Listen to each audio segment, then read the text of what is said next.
Greetings! Welcome to the stream. The stream that the universe has tried extremely hard to not happen. Let me just switch over to the chat screen. Hello. 3 out of the 4 of us are ill today. And a lot of the people and the rest of the cast are also all ill, but they've been sensible and decided not to stream today. But hello, welcome to another Camlann listen along stream. Oh, honey. Does someone else want to do the rest of the intro? Yeah. Hi, everybody. Hi, Dr. Ross. That aged I'm me. ostensibly the well one, which is nice. But I'll just try and keep us going for a little bit. We're going to listen to episode 3 of Camlann, The Lantern Man, which is, I believe, we've had multiple people saying this is potentially the casting crew's favorite episode, definitely so far and potentially of the season. So if you haven't listened already, you're in for an absolute treat tonight. Let's go around and just quickly introduce everybody. I am Ross. I am production manager on Camlann, so I did a lot of scheduling and budgeting and things like that. Then I sat in the room while everyone else did acting things, and I took little notes and sent silly messages to Amber. The thing that we were saying before the stream was like, once again, Ross is going to carry the production. Ross is understating like his level, how meaningful he is to Camlann. He is the Samwise Gamgee to our collective Frodo. We would not be here if Ross had not carried us up Mount Doom. Ross is absolutely vital. Ross is the beating heart of Camlann. Everyone needs a Ross. Tobias and Angharad are Merry and Pippin, though. I will not be taking any further commentary. Correct. So that's me. Ella, who are you again? Hi, I'm me. I have a migraine. I'm not thinking very clearly right now. I'm the writer and director of Camlann. I made the show. Hi. I also do podcast things.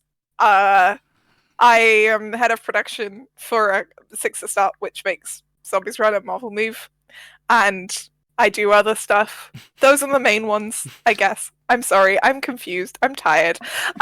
Sometimes I do classes like I did in Newcastle this Saturday, and Lou came along, and that was really cool. And there's going to be an online one at one point. Yeah, it's an ice patch because I have a headache. But yeah. Anyway, that's me. Did I say stuff? You did it very well. You did. You said them well. Very good words. Cool. Amber, could you also introduce yourself, starting with your symptoms as well? Hello, I'm Amber. My voice is going to get progressively deeper throughout the stream as my throat tires out. I shouldn't have moved my head. Sorry. This is such a good stream. But my name is Amber. I am the sound designer and producer on Camlann. All the music, all the sounds you hear, all the sound design you hear. It's me making noises. And name, pronouns, symptoms.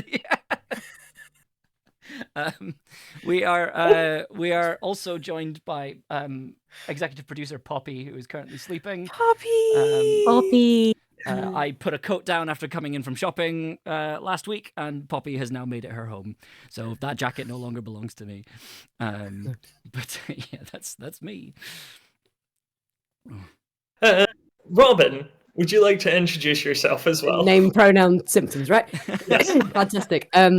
Robyn Holdaway. My pronouns are they, them, and my symptoms are I had a cold that has become a chest infection, so you'll hear some lovely, mighty, fine noises coming from my chest. Some sort of that's good sound design right there. If you ever need the sound of like a dying plague victim. Actually, no, I'm just going to truly mutate into my final form of Victorian urchin child. Just dying like a Victorian chimney sweep. No, so I am okay. The reason I'm here, I think, is because I got ill a few days ago and I'm now on the up. However, I do still have a fever, which is why I'm sort of just doing. I said to them earlier, this is going to be the most boring striptease of all time, as I just sweat alone in my study. No, I play Perry, or Sir Peredia. I am cast. We did the acting thing where Ross did the picture thing and Ella did the director thing and Amber did the yeah. We know what everyone did. The rest of the cast send lots of love. I also have Cerberus with me today. Yeah. I don't think they stand for the rest of the cast, but maybe one head each. I don't know. If they're watching, you guys can pick a head. Wait, which one is Tobias, Angharad, and Nicole? Tobias is this one. There is no question in my mind. Nicole, and then this one is Angharad. There you go. You guys know why. I like that Angharad brings them together. I forgot to say my pronouns. My pronouns are she, her. Amazingly, I am actually a cisgender woman despite all appearances. People keep misgendering me, like in shops. I think it's because transphobia and misogyny are really bad, and transphobia is just misogyny, folks. But yeah, like for some reason, people are really surprised whenever I tell them I'm a girl, but I am in fact a girl. I use she, her pronouns. I'm a woman. It's a whole thing. Hi. The whole thing. It's a whole thing. I mean, it's a whole thing, but that's a different Sorry. I'm so sorry. This is what this will be. Starting off so good today. Oh. And good evening to our listeners. Hi. Also, we should say, so we were gonna do like a thing of, so people have done amazing fan art. It's been really cool. Thank you very much. It's wild. We've only released 2 episodes and you all are doing fan art. It's really nice of you. We were gonna do a thing where we were like, look at this cool fan art, but then we all got very sick. So that will happen at some point in the future. And if you're a person who I contacted via the Camlann Tumblr and was like, hey, can we use our fan art on your fan art on our stream, and you're like, you're not using my fan art on your stream, then that is why. I will be in touch with you to give you more information soon. Or you can text me. It's fine. You can be the first one. But also, yeah, but thank you for all of the beautiful fan art. Our own Robyn is also an artist, which is pretty cool. They did a beautiful portrait of Perry, yeah. But like sincerely, your fan art has been making us laugh. I think Angharad has a secret Tumblr account that I don't know about because she keeps sending stuff to the group chat, and so but she hasn't told me what it is, so I'm really curious. But well, we have a group chat and it's wonderful because like all these beautiful pictures keep being shared and we all keep just being delighted by it. It's genuinely lovely opening a phone going, there's another one. I do have a Tumblr account which none of you will ever know because that is between me and God. But, it's much like my AO3 account, no one's finding it, but I do also have an official Tumblr. I realised this. I never talk about this because I do have an official Tumblr. It's not a good indicator if someone says they realised they had a Tumblr account. No, I remembered I made it because I make silly TikTok videos. I was like, wait a minute, this will go down well on Tumblr because it's all trans content. No, it hasn't, mainly because I haven't kept up with it. But yes, there you go, an official Tumblr. Yeah, I'm slightly concerned, Ella, that you're like, Angharad has a secret Tumblr because she keeps sending us stuff. I'm like, I send you stuff all the time, and it makes me worried that you found my Tumblr. No. What you have to understand is that I am very stupid, and I once accidentally gave away my Tumblr account to my ex-girlfriend because I didn't realize that I kept sending her stuff right after I'd clicked like and reblog, and so she'd just look at who most recently liked and reblogged it, and she was like, "Oh, that's your Tumblr account." I was like, "Oh, crap." But no, I am not that observant. As Amber knows, because Amber sometimes tries to tell me geography and I don't understand. But also, Lou, if you don't want to be left out with your not remotely secret Tumblr account, you could create a secret Tumblr account. That is within your power. Be the change you want to see in the world. Well, look, we can't prove that. It already exists, and Lou is just like deep in kayfabe. Do you know, that would be impressive, actually. I like that idea. Lou, don't tell us if you're not doing that, because that's so cool. I'm choosing to believe that. I'm factoring that into my belief system now. Also, I agree that Tumblr accounts should be between the person and God. My personal Tumblr account also shall never be discovered unless you really like Dragon Age, but I mean, even then, I won't forgive you. You can interact with me publicly on the Camlann podcast. Maps are my enemy. I thought that France was east of England. I'm dating a person who lives in France. They were really mad at me. I mean, So you thought on the France Tumblr was note, I think I've Denmark? No, you go France. I know. So I thought it was like England and then France and then like you just went across. Yeah, that's what England. that is true. And then I put Brittany in Spain by accident also because they were like, where do I live? Where's Brittany? And I pointed on the map and there weren't any names. And then they were like, that's Spain. And I was like, whoops. I feel I've managed to people to get Tumblr accounts because I keep linking them to things, and I don't think they could look at it properly until I did that. So it like an infection, which oddly is, there you go, a segue into what we're doing here today. It's an infection. See what I want Camlann to do more than I want it to make people make Tumblr accounts. They do make Tumblr accounts. It's fun.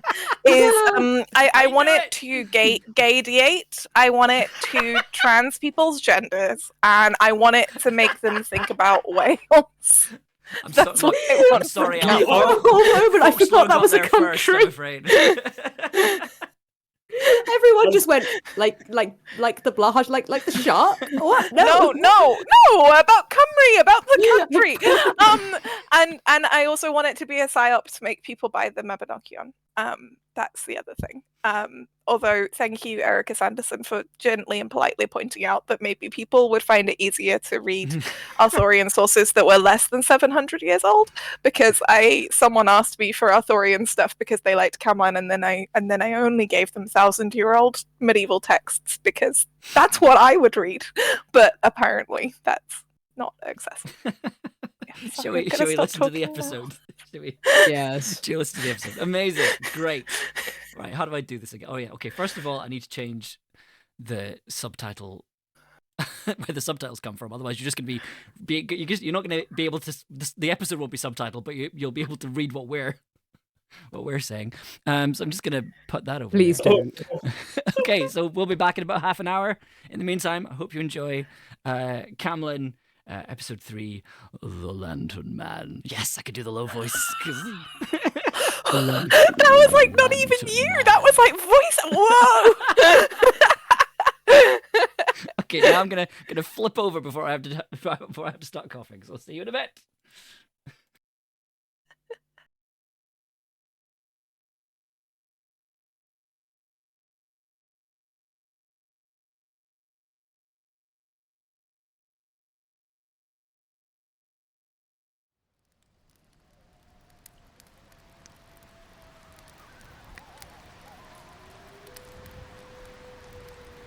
Da cwngariad I lawr yn y berllan, tŵr am diradl dildal. O na bawn I yno fy hunan, tŵr am diradl dildal.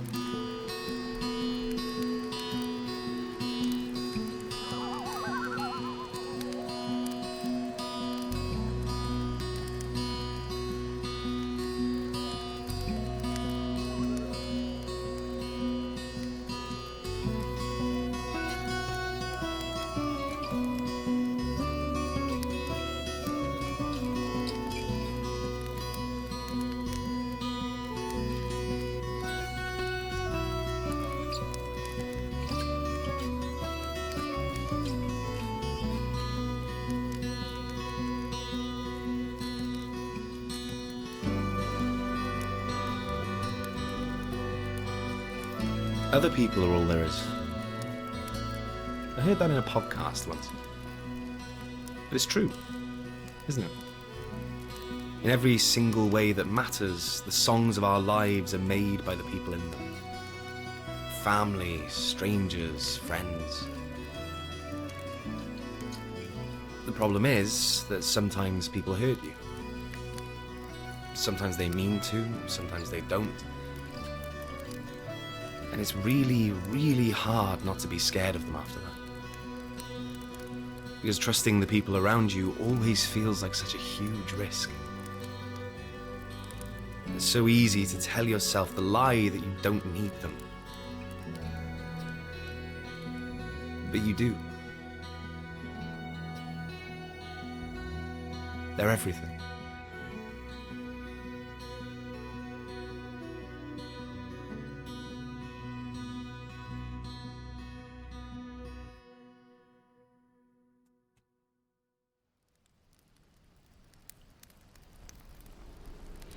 You guys should see this thing.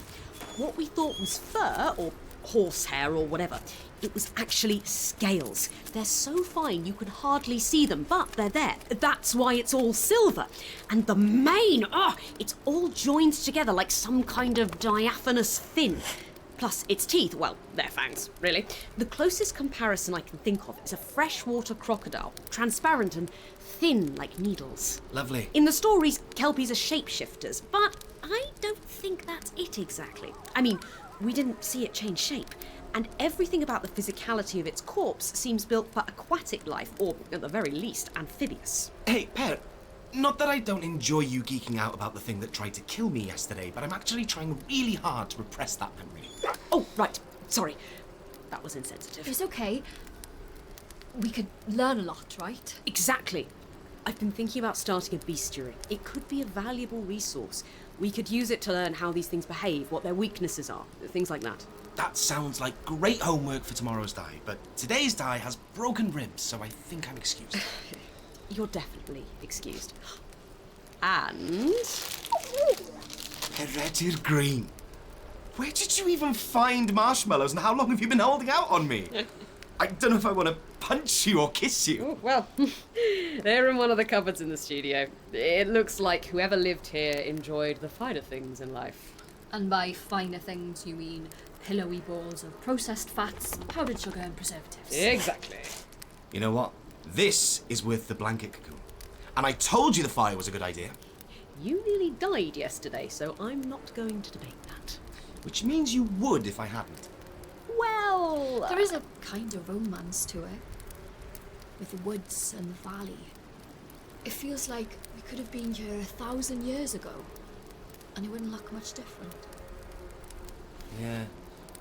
But you know what they didn't have 1,000 years ago? What? Marshmallows. Behold, the patented Di Thomas triple skewer. You were gonna drop one of those. Morgan Jones, do you doubt my marshmallow prowess? No. I just know how badly you'll sulk if you lose one. I won't. I am a grown man who's perfectly capable of handling a 3 marshmallow skewer. That was deliberate. Here, have mine. Do you have to be good at everything? Be nice, Di, and accept your marshmallow. Oh, God, I sound like my mother. Eat a marshmallow. It's guaranteed to take you back to being 6 years old.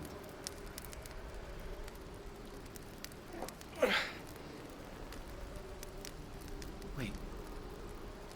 Did you see that? What? There! Near the mountain. You look like a torch. Probably just an optical illusion, light bouncing off the stream or something. No, I definitely saw something. Okay, we believe you, but please sit down before you puncture a lung.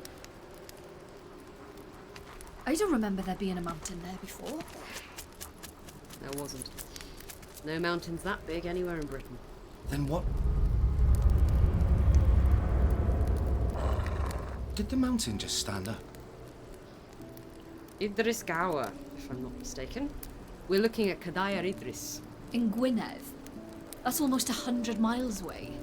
Which is why we can't see the actual mountain. But according to the story... Cadair. The original mountain is a chair. And what we thought was the mountain, Idris Gower is... A giant. Wow.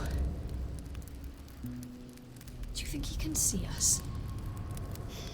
Honestly, I don't think it matters. To him,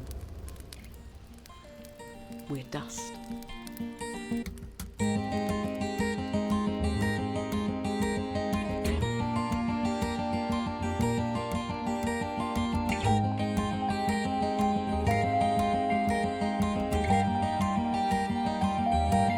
Camlann, Episode 3, The Lantern Man.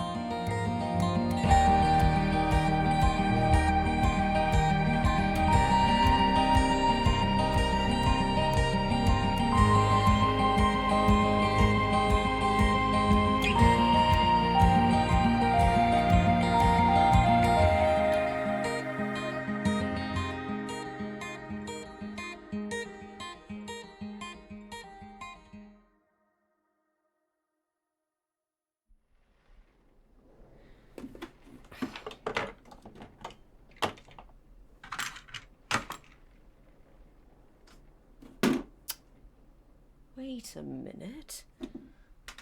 Will be given by the sirens and repeated on this wavelength. Water must be rationed and used only for essential Sir, yes, sir. flushing. Ration your food supply. 14 days. Hello? Is anybody out there? This is Peregia Green. I'm looking for any other survivors. Any other friendly survivors. We've got some supplies and we're open to trade or help if you need it. Hello, Paradir. Fuck you.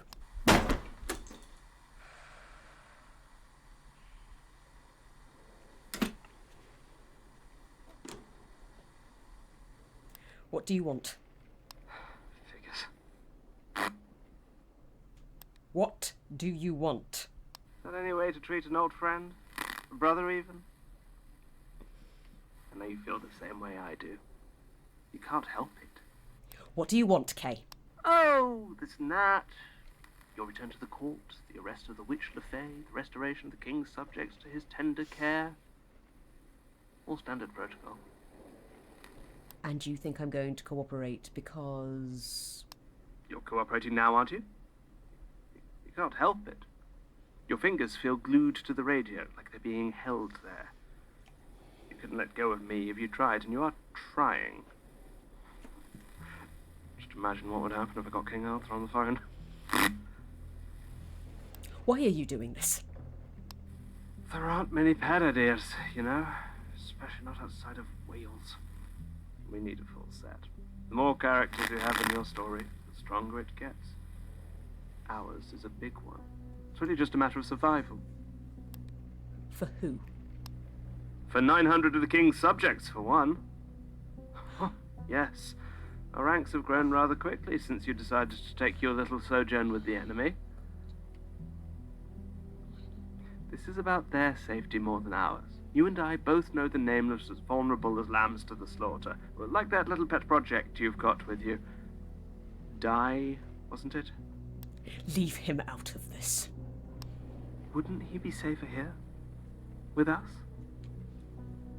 Aren't you being selfish? Putting your misguided principles ahead of his chances of survival? What if something happens to him? What if it already has? How many times do you think you'll get lucky without us, Paradir? The story's stronger when there's more of us. But it's so much weaker when you're alone. Shut up! I'm not trying to hurt you, Paradir. You're my brother. I just want you to come home. I am not your brother.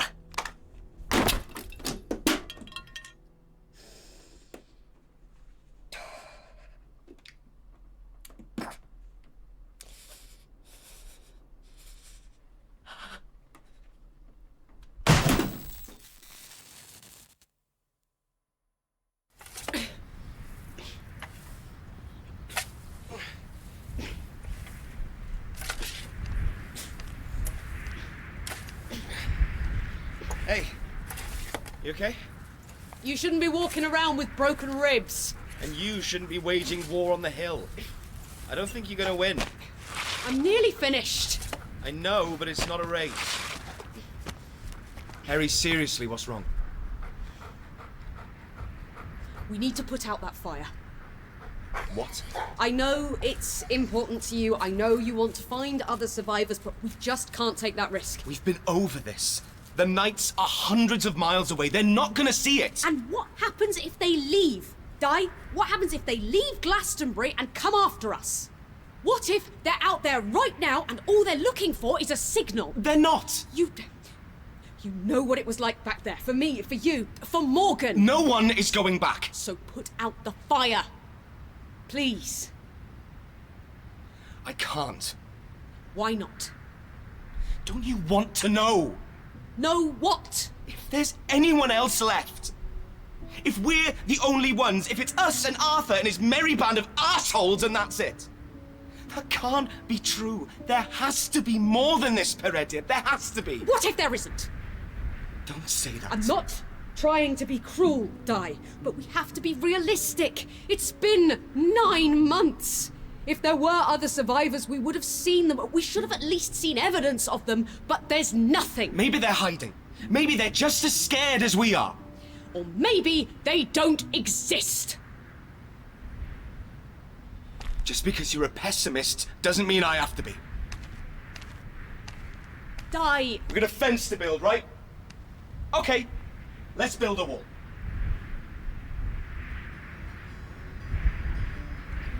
Morgan, you ready?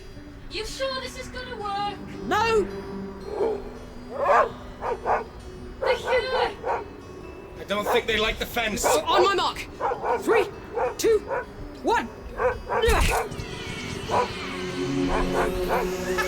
It's actually working!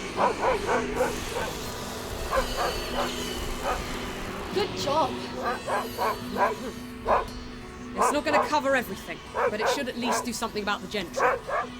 It's a hell of a lot more than what we had before. Perry, this is amazing. Well, it's what I do.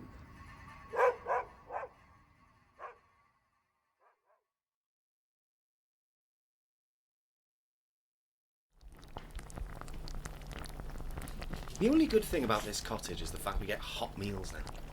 I feel like I'm in the lap of luxury. I want to check our stocks again in the morning. I think Abubakar got into the stores in the studio before we finished the fence. The great fence which we are celebrating tonight by not worrying. You're not worrying. Get on my level, Peredir. You can take one night off. See? Even Galert agrees. Galert wants food. You may have a point. Sorry, it's just been a long day. It's okay. We're worried, not angry. Now, please sit down. Okay.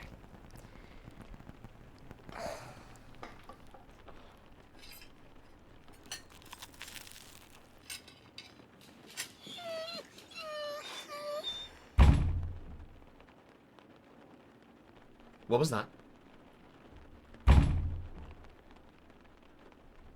I'm not the only person hearing that, right? No. Morgan, the light. Why is the light flickering? I don't know. Perry? There's a light outside too. What? Where? There's someone out there. We should let them in. All right. Don't knock the door down. Di, don't open that door. There could be someone hurt out there. It could need our help. Whatever it is, it's not human. How do you know that? Look!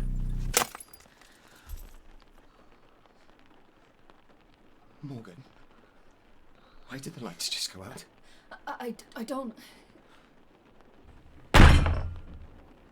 What the hell is that thing? Perry, what's going on? It's the Lantern Man. Galert! Morgan, stop! It's not safe! Di, what are you doing? I'm not letting her go out there alone. It's not safe! I don't care, I'm going.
Oh no, don't you fucking dare. I am tired, and I am cold, and I am sick to death of monsters, so you should know that if you start this fight, I will finish it.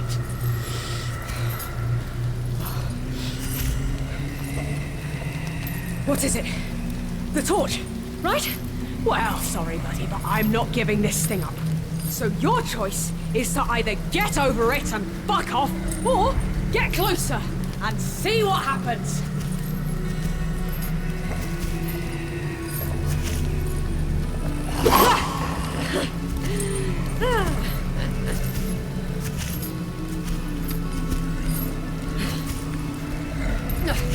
Here's the thing, Lantern Man, or whatever the hell you are.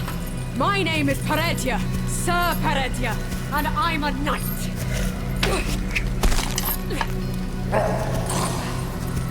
I'm not scared of you. I'm not scared of anything. I'm the strong one. I'm the smart one. I'm the one who's always in charge. It's my job to protect them, and I am never going to fail in that duty, so you might as well give up now.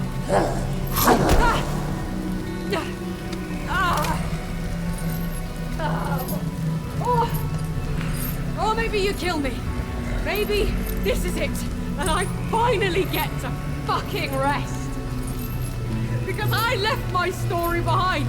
Because I keep ignoring the stinging in my head. Because maybe Morgan's right. Maybe we are possessed or infested or infected with whatever it is that brought you into this world. But if that's true, then I'm taking you down with me.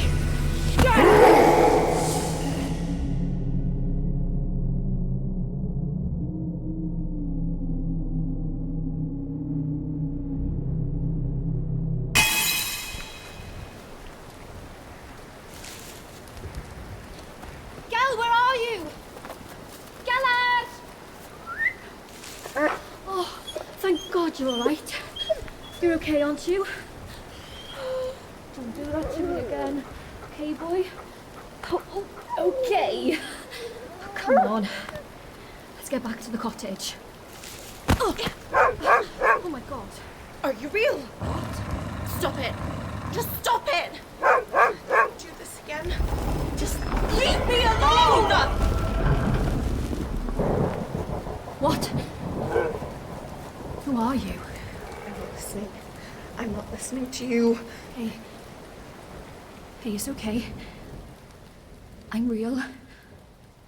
I'm here. Look, you can touch me if you want to.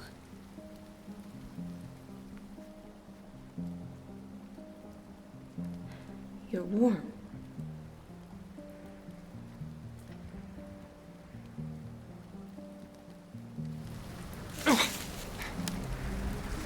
Perry! What happened? Are you hurt? Is it dead? I think so. Fuck. I feel like I just got hit by a train. Maybe I'm not the only one who should stop running off alone. Pretty sure you started this. You're delirious, dear. Oh, no, laughing hurts. Join the club. Luckily, I'm the only one of the three of us with any real comic talent. Die. Sorry. Can you stand? I think so. Did you find Morgan? No. I saw the man or monster or whatever it was, and I ran as fast as I could this way. And then I realized it was pitch black and I was lost. I spent most of the last half hour just trying to find my way back to the cottage. And instead you found me. Guess we're meant to be.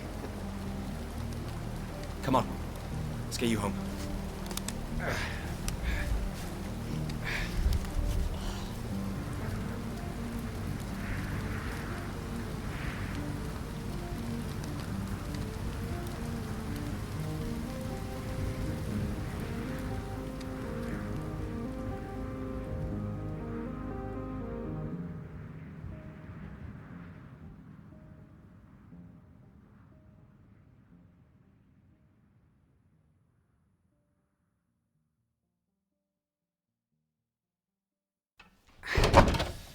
It's still out.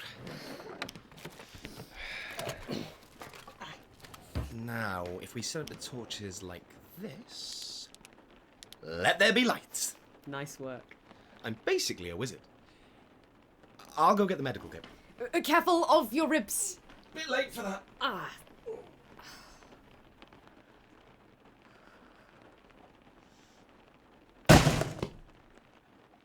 Don't worry. Nothing's broken. Okay. Let's look at that head wound.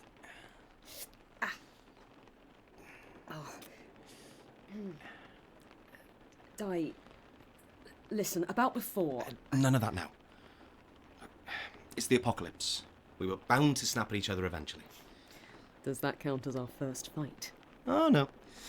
We crossed that bridge a long time ago.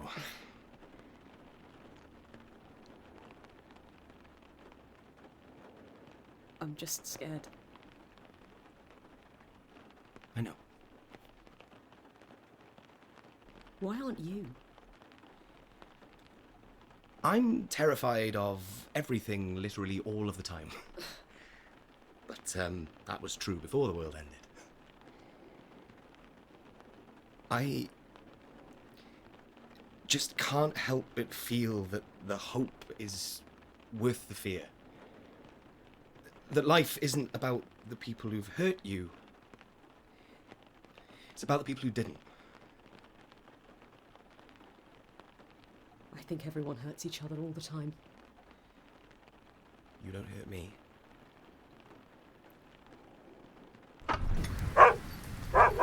Morgan! Gellert! You're okay! You are okay, right? We're fine. What happened to Perry? You should see the other guy. Come in, you're letting in the cold. Yeah, it's just... What is it? Paradir. Die. Mi Shurjan. Or... Guinevere.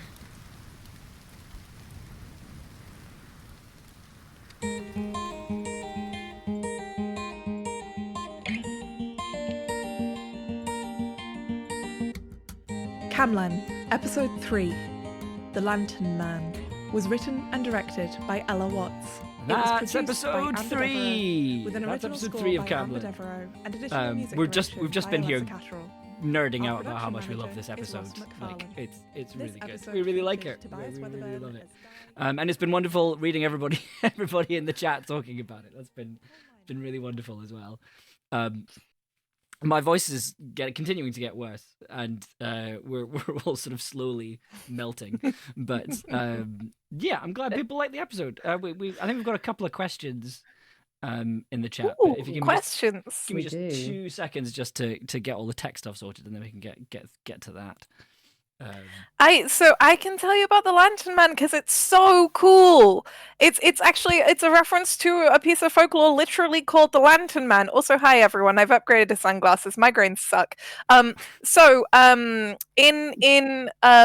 it's not Burroughs Dictionary of Phrase and Fable. In the Lore of the Land, which is an encyclopedia of folklore, it's not the best one. The best encyclopedia of British folklore would be the trilogy by Catherine M. Briggs. But in the Lore of the Land, which is a more readable and accessible version, there's this really interesting oral history thing. I mean, you weren't necessarily overthinking it. It's a will-o'-the-wisp, right? Like, obviously it's a will-o'-the-wisp, but it's a bastardization of a will-o'-the-wisp. So in the Midlands, in the Black Country, they had a bastardization of the will-o'-the-wisp, which emerged in the 1700s, late 1700s, which was called the Lantern Man, which was this corpse-like undead, sort of strange man, this very violent, large man figure who had a large lantern, and if you were traveling alone at night with a light, he would beat you to death to turn off your light because he's the only person who gets to have a light in the dark. And I mean, you know, we can probably extrapolate that maybe around this time there was just some bloke beating people up. A couple of young men ran into local villages and towns saying they'd been attacked by the Lantern Man. But I think it's just such a cool image. We get lots of will-o'-the-wisp stories in the UK because of things like the Fens and because of natural gases and just natural phenomena. leading people into like uneven and very deep water and silty kind of mud, and seeming to tempt people with a sense of a light and shelter and home or a tavern or an inn or whatever. But the idea of the Will-o'-the-Wisp, instead of it being tempting, being something that just doesn't want you to have a light, that wants everything to be dark, I found a really interesting subversion of that. And especially with the idea that, you know, the cottage has lain dark for the first 9 months of the apocalypse, and then the gang turn all the lights on, and that's what kind of lures the Lantern Man out of the darkness towards them, because it's like, oh no, you don't get to do that. I thought was really cool. There's something so creepy about the idea that, like, in order to save yourself when in the dark in the woods or whatever, you have to turn off your light. Yeah, you have to blow out the lights. Lights Out, the short film turned into a feature film, which was it just yes. I like there was something about because it was a monster that kind of came in quite late on in the writing process, right? Like it was quite because Ross made the good point of, for a Monster of the Week show, some of these episodes don't have monsters in them, but we appreciate Ross. But like I don't know, there was something about it that when you told us about it, like I can't speak for you, Ross, but I think the vibe that I got from everyone involved was everyone was just like, oh, the Lantern Man, and everyone's weirdly obsessed with this character. It's got such a good rhythm to the name, right? Da-da-da-da. Like it's great. Also, someone said, what's the difference between teeth and fangs? I think in Perry's head, because it's in my head, is that like teeth I think of as the kind of more herbivorous or omnivorous thing where you've got blunt teeth as well as sharp ones, whereas like the fangs that the Kelpie has are like a freshwater crocodile, because I used to live in Australia and freshies lived quite a lot near my town, which is that they have these like long transparent needle-like teeth which are more for like ripping and flensing the flesh off of like fish and stuff, rather than like crushing and grinding things in the way that our teeth are designed to. So the Kelpie doesn't have blunt teeth the way that a horse does. It has like very sharp kind of teeth that are meant for like tearing and ripping. Would be my difference between teeth and fangs. We have a comment. I'm not a zoologist though. We have a comment in the chat from Mysterious. Lantern Man beating your ass while hollering, stop using blue light LEDs, is terrible for environmental biorhythms. Fun fact, if we ever make more seasons of Camlann, that actually has plot implications about the phenomena and the state of the world. Not even gonna lie. This is why if we made more of the story, like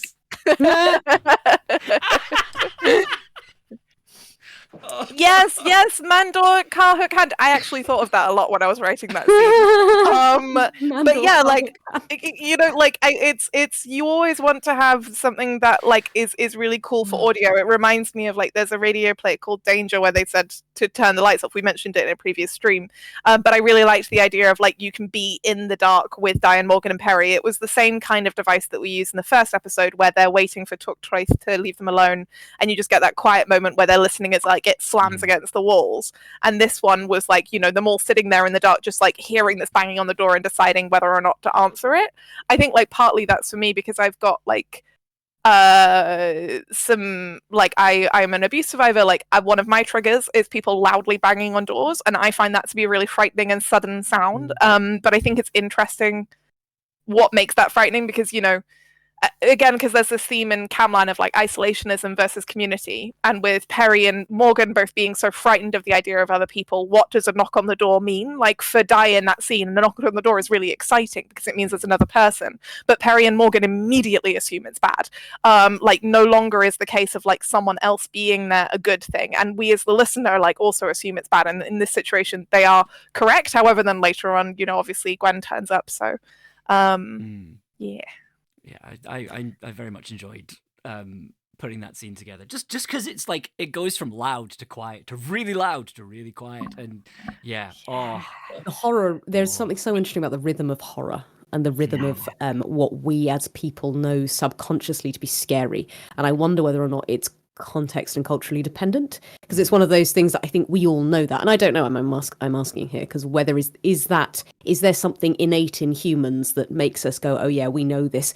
Do do do do do, and the gradually increasing pace, or this alternating, as you said, volume, the sort of loud to suddenly quiet, suddenly loud. So I think as a rule, there's nothing innately true about all humans, because that kind of goes into genetic determinism that I don't think is true. But I do think so. Like it's the way that someone knocks on a door. Someone just said it in the chat. Like, you know, if someone just goes, you're like, oh yeah, that's a friend. But if someone's like, you're like, Jesus Christ, okay. And the way that Amber picks the sounds of like the tone of the knocking, I think tells you a lot. But also like it's I think when you talk about rhythm and timing, like it's, you know, it's that whole thing of horror and comedy are two sides of the same coin. Like something that I really wanted with Camlann was for it to be in that kind of comedy horror drama space that like some of my favorite episodes of Doctor Who are in, and some of my favorite episodes of Buffy are in. And I know that was something that I talked to Ross about a lot. Like I love to make a joke in the middle of a scary scene, but I also like things to go from being funny to being scary. And I think that like being able to play with like timing and rhythm and suspense and not giving you information like is a fun way to do that. It's that tension build and release, isn't it, both in sort of comedy and in horror, and how you do it. And I think you've done it really well in this episode. Part of that reason it works so well is that you get that kind of, you know, in internal sword. We've got swords and flags. I was just hiding my face because I was embarrassed. Oh, you were complimented. Yes. No, well, this is everyone. This is very much the sort of the work of all y'all behind the scenes. And I know that sometimes these streams can become very much cast heavy because there's more of us than there are of you. But like I just want to kind of, but it's sometimes so lovely to highlight the technical aspects of these shows because when they work well, they're unnoticeable, and that is why so often the work of you know, we get all the light shine on us. We're like, no, because what we do is important, but all this, the vibes you're feeling are all created by these clever people here. It's in the script, it's in the sound design, it's even in the production and in how we put it out and how you decide to plan it out and when you do it. So kind of I know, Amber, you do your streams in the weeks when we're not doing these, where you sort of break down that sound design. But it's so lovely for us as actors to hear, because we don't know what this is going to sound like. We just sort of do our talky thing. And then suddenly we get these episodes and all of us go nuts on the group chat going, oh my God, I didn't know it sounded so cool. You know, when I was running around that, you know, I was running around this your living room and holding what was it? I was holding right here. I think it was a boom pole. Was I holding for this? I was holding a boom pole. Yeah, when we were doing this, and you sort of hope that it's all going to work and you do your best, but really all of that subliminal messaging, the timing and the music and the sound design, that's what really gets to the heart of people. We can get in their heads and that's great, but what really gets your parasympathetic nervous system going, the hairs prickling, that's all you. So, you know, massive shout out to you in that. I will say, it's worth saying, you know, it was something I said to Ella and Ross, like, this is something I want to talk about on the stream. I think this happens a few times during the series, but I think this was the first time it happened when we were recording, where the performances really affected, like changed what the plan was for the sound design. So that scene where Perry is sort of running through the woods, looking for everyone and not finding them. Initially, we recorded that kind of like the way we'd recorded everything else, and we did it a couple of times, and I think we were kind of like, right, we've got it, and I sort of thought, well, there's a different way of recording this. I want to try something. So we put the microphone in stereo, and then I can't remember what I said to Robyn, but I was very much just run around and say the lines like around the microphone. But the way they did the performance was that they very much took advantage of like, oh, left ear is over here, right ear is over here, and it meant that listening back to it, you can sort of, if you listen back to that scene, you can sort of hear Perry's dialogue sort of moving from side to side, and then that informed the sound design of that scene, because I was like, ooh, I want to try and imply like the motion of like a lantern swinging for that scene. So all the sound design in that scene is moving from side to side, including the vocals, right up until that you hear that sort of smash sound, and it's this idea that like reality is being warped by the lantern man, and that very much came out of listening to how Robyn performed around a stereo microphone, which I think is really cool. So like they're all one big clumpy mess of creation stuff.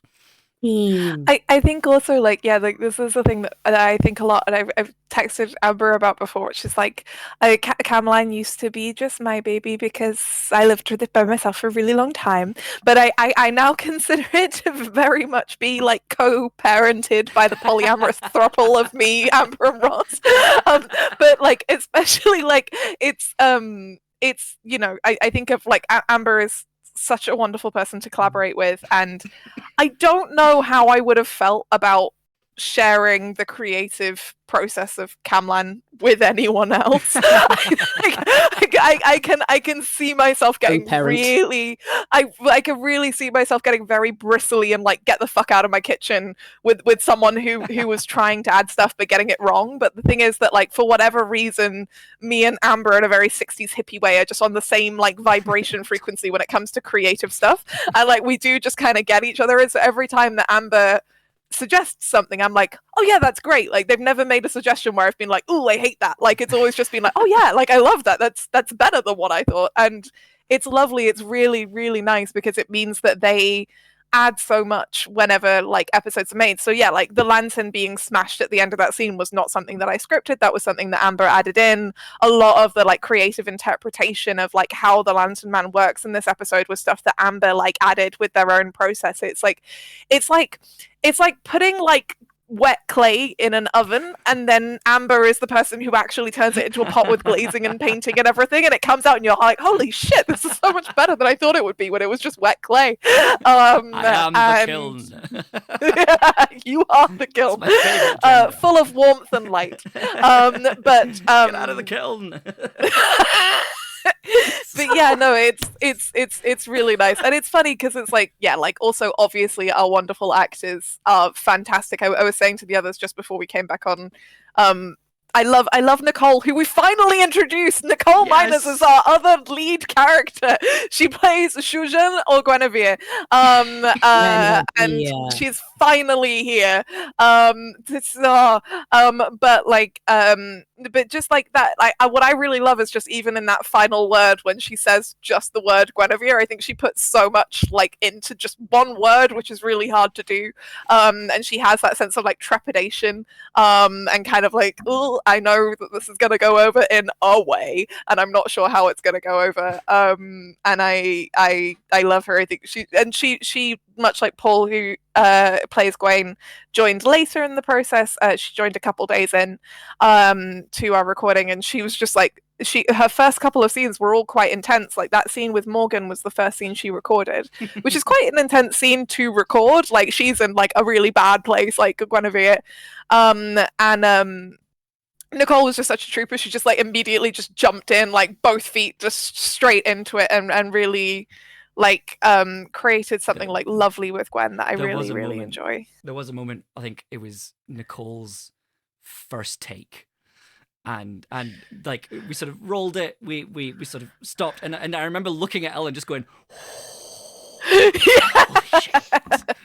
yeah, well, it's like there's a couple of Nicole scenes like that. There's one later in the series, I can't tell you when because spoilers, but where me, Amber, Ross, and the other actor in the scene all just stared at Nicole. Like after the first take, we were like, "What the fuck?"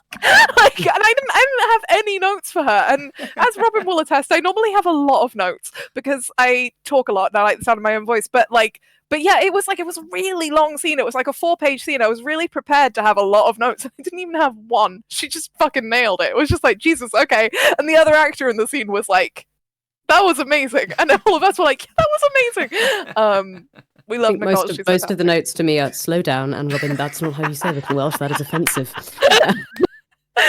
Yes, I listen back to how quickly I speak, and I do apologise. To be fair, Perry speaks quickly. Like I will say, like Perry speaks quickly, and I also think, yeah, it's an interesting one. Like I was talking to a friend of mine called Angharad Gilby is a big part of the reason the show exists. They are one of my most beloved friends who I've known for a very long time, and they grew up in Aberystwyth, and we studied medieval Welsh together at university, and we were talking about it because they've known about Camlann they're among the people who've known about Camlann the longest. They're very pleased with the cast. Like it's been, I was nervous about. No, I mean, I honestly, I was nervous about letting them hit the cast because, like, I know that they've had these characters in their head for like nearly 10 years, and I know that they have very strong opinions about them, especially the Welsh ones, because Angharad is Welsh. They speak Welsh, and I was like, do you approve, Angharad? But they love everyone. They think you're all doing an amazing job. They keep texting me every time we have a new episode telling me what an amazing job everyone's doing. But anyway, we were talking about Perry and Perry's pronunciation of Welsh or lack thereof, and I think that like I think Perry's fine. Robyn's struggling. well, no, I actually I do really strongly believe that like the you've got a really good balance, which is that you know how it's supposed to be said, because we had the lovely Tobias and Angharad like consulting on the set, and like obviously I know a little myself, and so Perry knows how it's supposed to be said, but in my head Perry always had kind of a posh English accent. Like it was one of the differences. In audio drama, you always need people to have very different voices so that they're easily distinguishable, and Perry was always the English one in the series.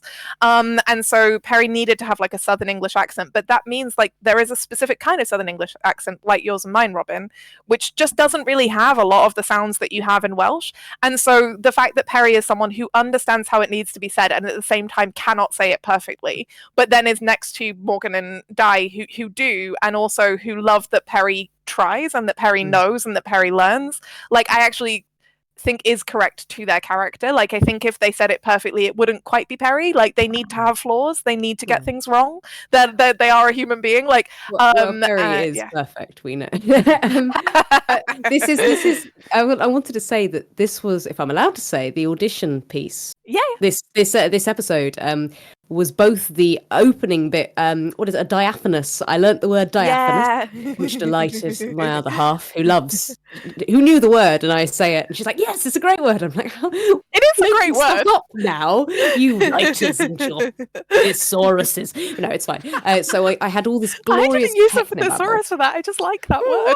I know it's correct. No, it's a beautiful word. It's I keep seeing it in other places now. But there's the whole wonderful technobabble nerd at the beginning, where I'm like, this is my Doctor Who audition, and then there's the whole wonderful this amazing I'm gonna smack a monster, which is the other half of my Doctor Who audition. No, but this it was this two sides of Perry, and it was a really lovely thing to do, and I remember kind of us talking about it, and I remember doing it, and it was such a wonderful thing to get. I've said it before, to play a non-binary character who is given a strong role, who isn't sort of just a sweet cinnamon roll, because Perry is, lovely, but it had to be able to be given the ability to really smack down the monster and to be the hero, to be the knight who saves the day, was a real honor. And I remember seeing and just being delighted by it, because I'm quite used to playing nerds. That happens quite a lot, but to be able to play the knight, I wonder why. But they have to be both. It's interesting. So Perry is heavily based on a close friend of mine, which I did not realize until Angharad read the scripts and was like, "Oh, this is X person," and I was like, "No, it's not," and they were like, "Yes, it is." And then I talked to everyone else who knew that person, and they were all like, "Oh yeah, I thought you did that on purpose. This is just X person." And I was like, "Okay, everyone can just fuck off and leave me alone." X person has not yet heard the series, and I'm kind of glad, because if they do, then they're gonna know how much it's them. But no, I mean, to be fair, on an ethical level, I did send them the scripts and be like, "Hey, lots of people have said that this is similar to you. Is this okay with you?" It is. I love Perry, to be clear. It's not a negative presentation of you, but at the same time, if you want me to change anything, I will. And they gave it their blessing. But like, anyway, but yeah, I remember, I think I tweeted about this when we were listening through to the Camlann auditions, that like, yeah, a really important thing about Perry was that they needed to both be an adorable nerd and believably sound like they could punch the shit out of a Kelpie. And lots of people could do one or the other, but very few people can do both. It's quite tricky, especially just in voice. Yeah, it's something lovely about your performance, Robyn. Like, I think is that you can kind of bring in a lot of power and a lot of intensity of feeling. And I really the monologue that Perry has in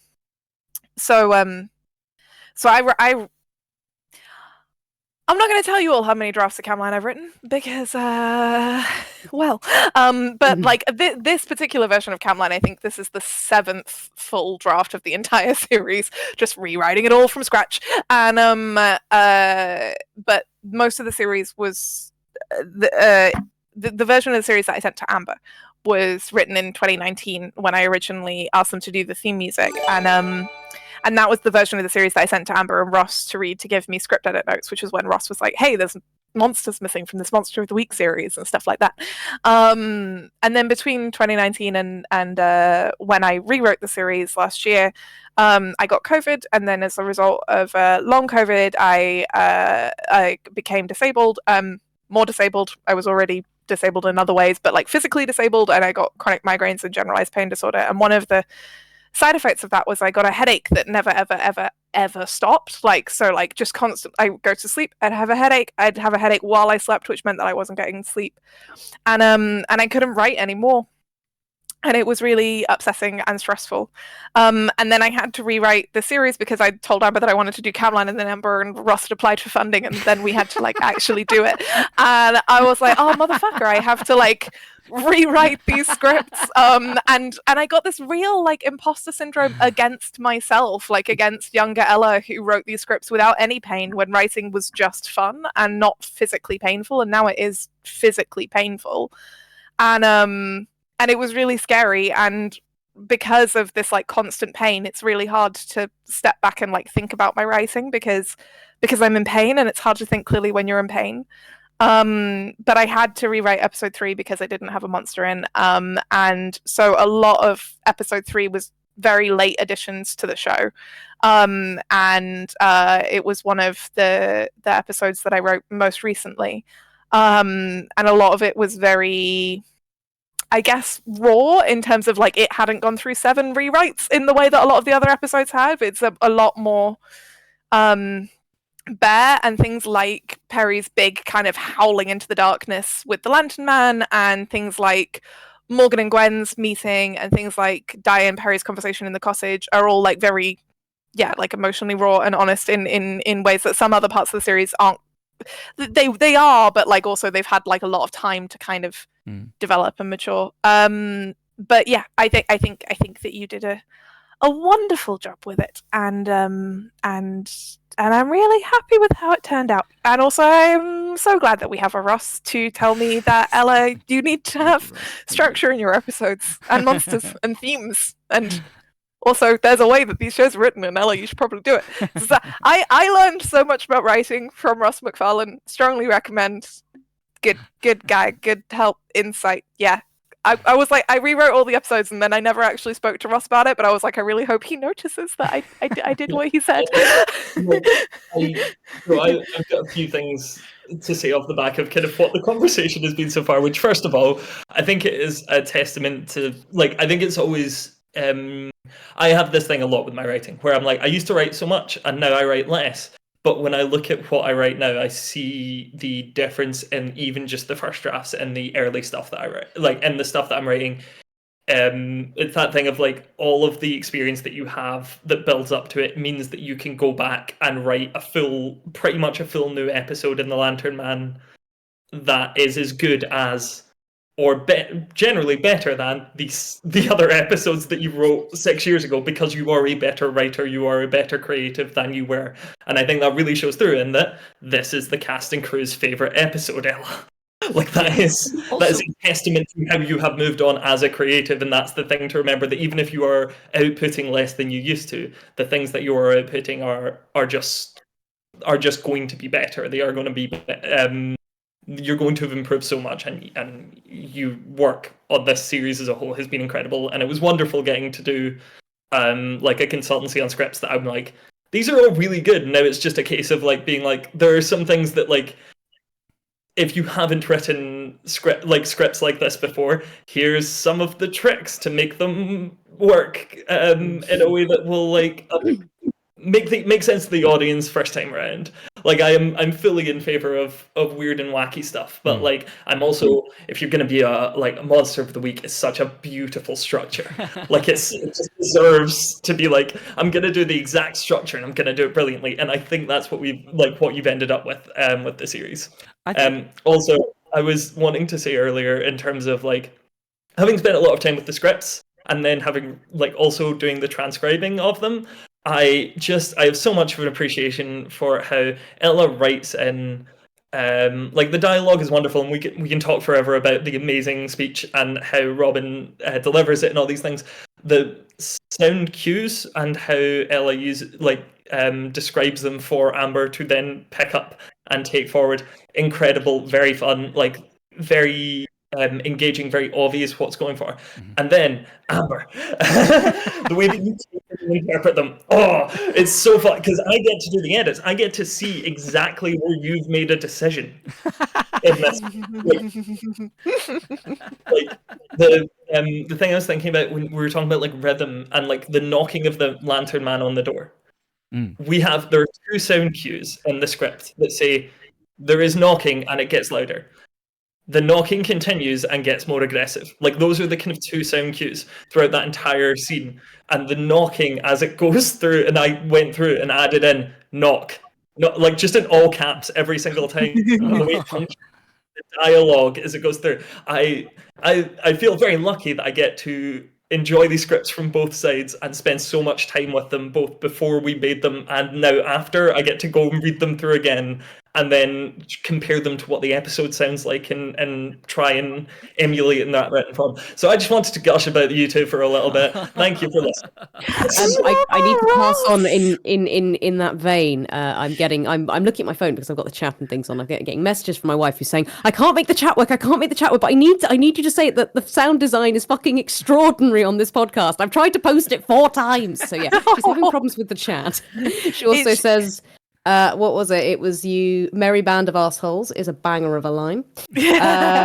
And yeah, just talking a little bit about, and this is sort of when you were talking about the kind of non-linear process of writing, and it's that important thing to remember. It kind of keeps cooking in the back of your brain, and you've sat with Camlann for so long, and it's in there, and it ingrains and embeds. It's the same when you're acting a character. It sits inside you, and you don't realize it, but it is doing things at the back of your head, and it's actually very important sometimes to take that break from it. So when you come back, it's already stronger because rest is always productive, and that's the thing I think when we don't talk about, in chronic health conditions, we forget that rest isn't an optional nice extra. It is how we create. And often in boredom is where we find these moments of generative ideas because our brains have got enough space to find them. And hearing you talk about your process like that, I feel so much. I really feel for you because it's such a bitch having to create when you're dealing with chronic health issues.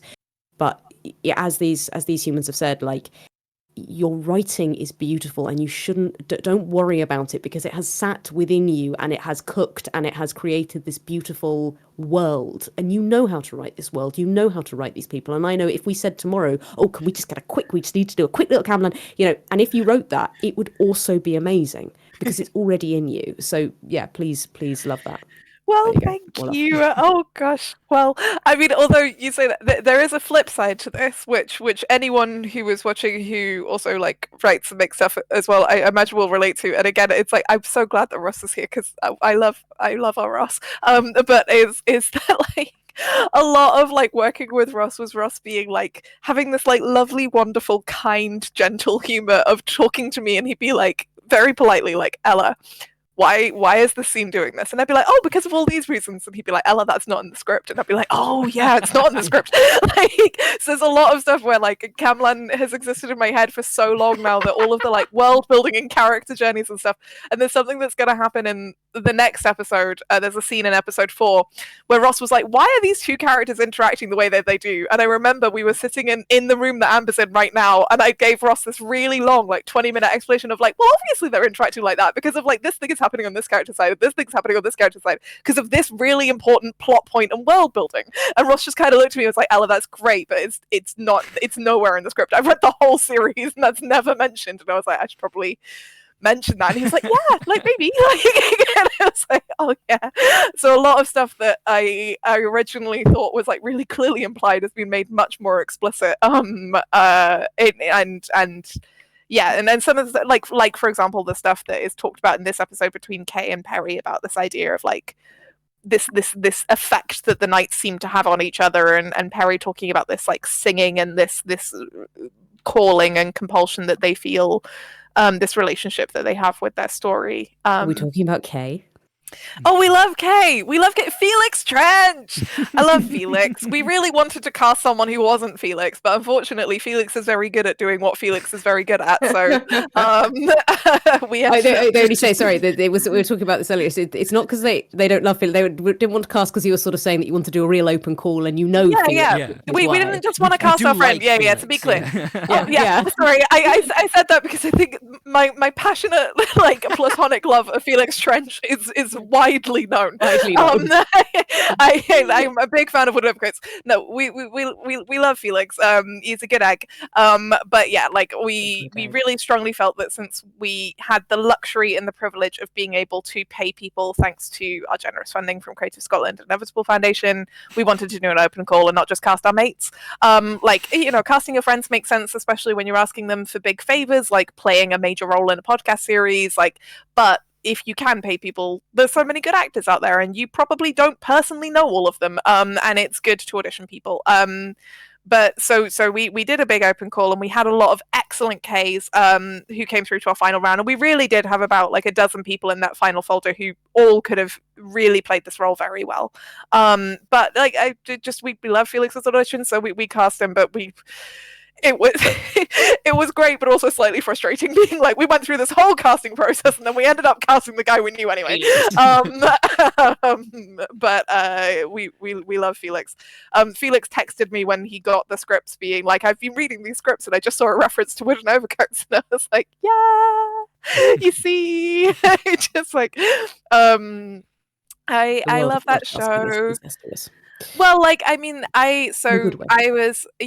was a runner on season 3 of Wood and Overcoats, and that was when I started wanting to make Camlann real, and David K. Barnes, the head writer, took me out to coffee and gave me some advice about writing, and then all this time later I made the show, and I do think other people are all there is very much part of the thesis statement of Camlann as well. Again, Ross and I talk about this a lot, about post-apocalyptic fiction, and especially queer post-apocalyptic fiction, and the idea of collectivism versus isolationism, and community action, and so it's so neatly encapsulated in that beautiful quote. And also something that Amber and I talk about a lot is the fact that on the one hand, deeply incestuous audio drama movement, but on the other hand,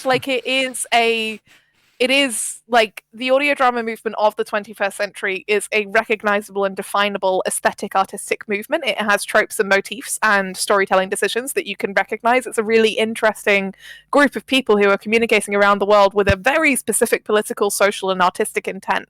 And it's really lovely to be part of that creative movement. And I love that creative movement, and I have a career and the life that I have because of that movement, and I really wanted in my podcast to reference that. I also do just genuinely think Di would enjoy Wood and Overcoats. I really think he'd be like, this is the one thing the English can have. Because Overcoats is a very English show. I really wanted to quote it, and so I messaged David and was like, hello, please may I quote this? And he was like, yes. And that was very nice of him. And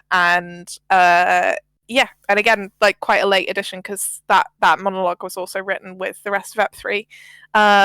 He did bring Hella Pathos to Renfield and read Dracula. Fun fact, I directed him doing that. We had many conversations about the pathos that we would bring to Renfield. I really like directing. All audio drama is the same 5 people. Well, to be fair, I think there's not that many directors in the indie audio drama movement, so it's if something is directed, it's probably directed by one of 3 people. And the job of an actor, children listening, is to meet those 3 people and buy them coffee. Yeah, and very politely ask for them for their email address, and just be like, here are my voice reels, I'm poor. And they'll go, I too am poor, but this is something together we can be poor together. This is something my partner talks about, being you need to meet the 12 people who get you all your jobs. And I'm just I have one person, and it's Ella. Yeah, I'm not going to lie to you. It's a small world. Yeah. And I already, it's always funny when you get together with creatives, because you always have people in common, and it's always oh yeah, I met that person who's working with that person who's dating that person, and it's just it's slightly grim in that I do wish it wasn't still as much who you know and things like that, but there's the upside and the downside. As you say, the upside really is it becomes community, and it becomes this wonderful ability to go, oh yeah, this person's brilliant. And then on the downside, it can become such a closed shop. And when I'm talking to people about the world of audio drama, it can be such a hard thing to get your foot into, because so many people want to do it. And but getting into the industry, they're all very, I think I said before, they're all very separate streams. Like audio drama is separate to radio, is separate to video games, is separate to audiobooks. Like doing something in one thing doesn't mean you'll get it in the other thing, because the 12 people who do it in one area, there are 12 different people in the other area. Yeah, however, and maybe I would also add that they're very different beasts. So for example, BBC radio drama, you really want to get in with the BBC radio drama troupe, and then you're set, and if you don't, you're fucked. But that's because BBC Radio 4 that now has 12 slots a year for radio drama. Yeah. The indie audio drama scene, there are 8,000 indie audio dramas and counting around the world, and there's over 40,000 people in the community at least. However, of those, the people who can actually pay you money, maybe less than 1%. They might give you a fiver if you're really lucky. It's just us. You should only ever work with us. No, opposite of what we're saying. If all we do for the rest of our lives, team, is work I'd be happy with these colleagues. Yeah, me too. And then you've got stuff like Zombies Run, which is its own thing. Which but I think and I feel like Ross and I have talked about this. I think that there is it's important to community build, and we have to recognize the reality that is that in creative arts, especially in dramatic arts, your relationships with other people and your ability to work with a team is a significant part of what makes you good at your job. However, also it's extremely important to be self-conscious about how and why you're making the casting decisions that you're making. So for example, like we said, we knew Felix Trench was a good actor. We did not go to him and say, here's the role. We did an open casting call process. We had people who were not close friends with him. We made sure that we kind of went through and listened to everyone's self-tapes. We made notes on those self-tapes. We gave people feedback on their self-tapes. We thought about and consulted about their performances. I think a set of creators who do this really well in the audio drama space, at least in the indie podcast space, are John Ware and Mana Hassan at the Siltverses, who always do an extensive casting call and have some of the most interesting and diverse cast of voices that you'll hear in audio drama, as well as some of the most skilled cast of voices, because they do not just cast their friends.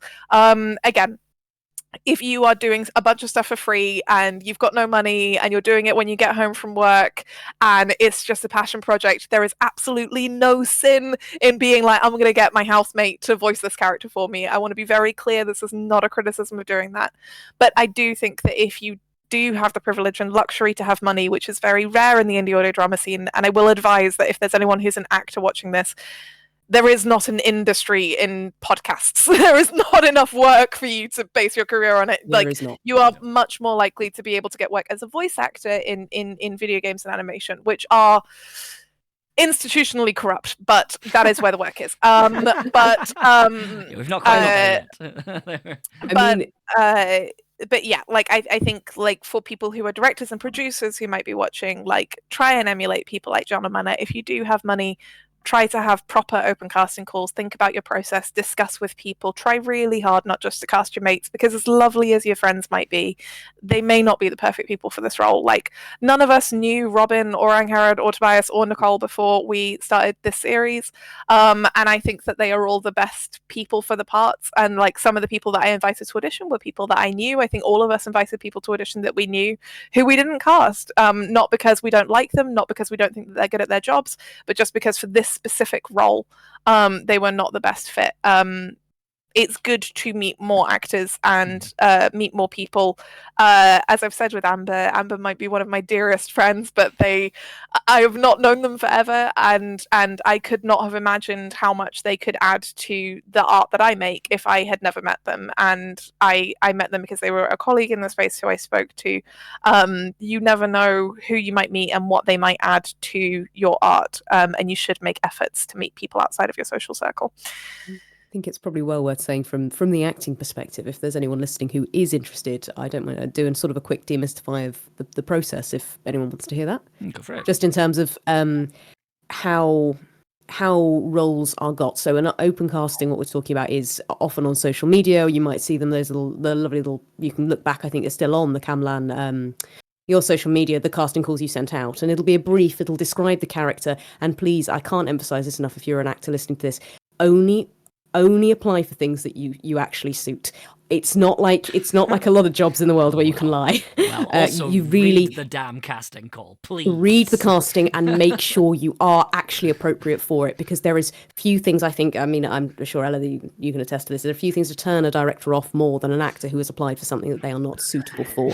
I mean, there's a bit of wiggle room, but generally you'll see that, you'll apply for it, and you'll start being in conversation. You'll probably have to learn something. Now, I've got a home studio set up here kind of that you can see, and that really helps if you're interested in going into audio drama, but it's not 100% a requirement. But if you are interested, it probably might be further down the line, especially with the way audio work is going. Again, that's probably a question for you guys.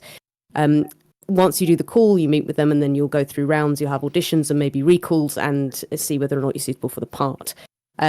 With audio drama, unlike a lot of other auditions, you don't generally have to learn the piece you're doing. You might want to, especially if it's a short piece, but with a lot of audio work, you will have the paper in front of you. And something, I don't know if you know, when we're doing these, we haven't learned these lines. We always had a stand with the lines on. So if I can give anyone a tip, it's get good at sight reading, because sight reading is one of those few things that you can learn. Everyone, no matter how, even, I work with students, a few of them have dyslexia, a few of them have lots of difficulties with reading, but you can improve your sight reading if you practice it. And that's sort of the process of being cast in something like this. If you're looking for something more like audiobooks or video games, it is a case of you're probably going to want to put together a voice reel. You can hear all of the cast have voice reels, I think. Actually, I'm not sure if Ankara, I know, I certainly know Tobias, and I definitely do, and I think, and Paul does as well. for sure.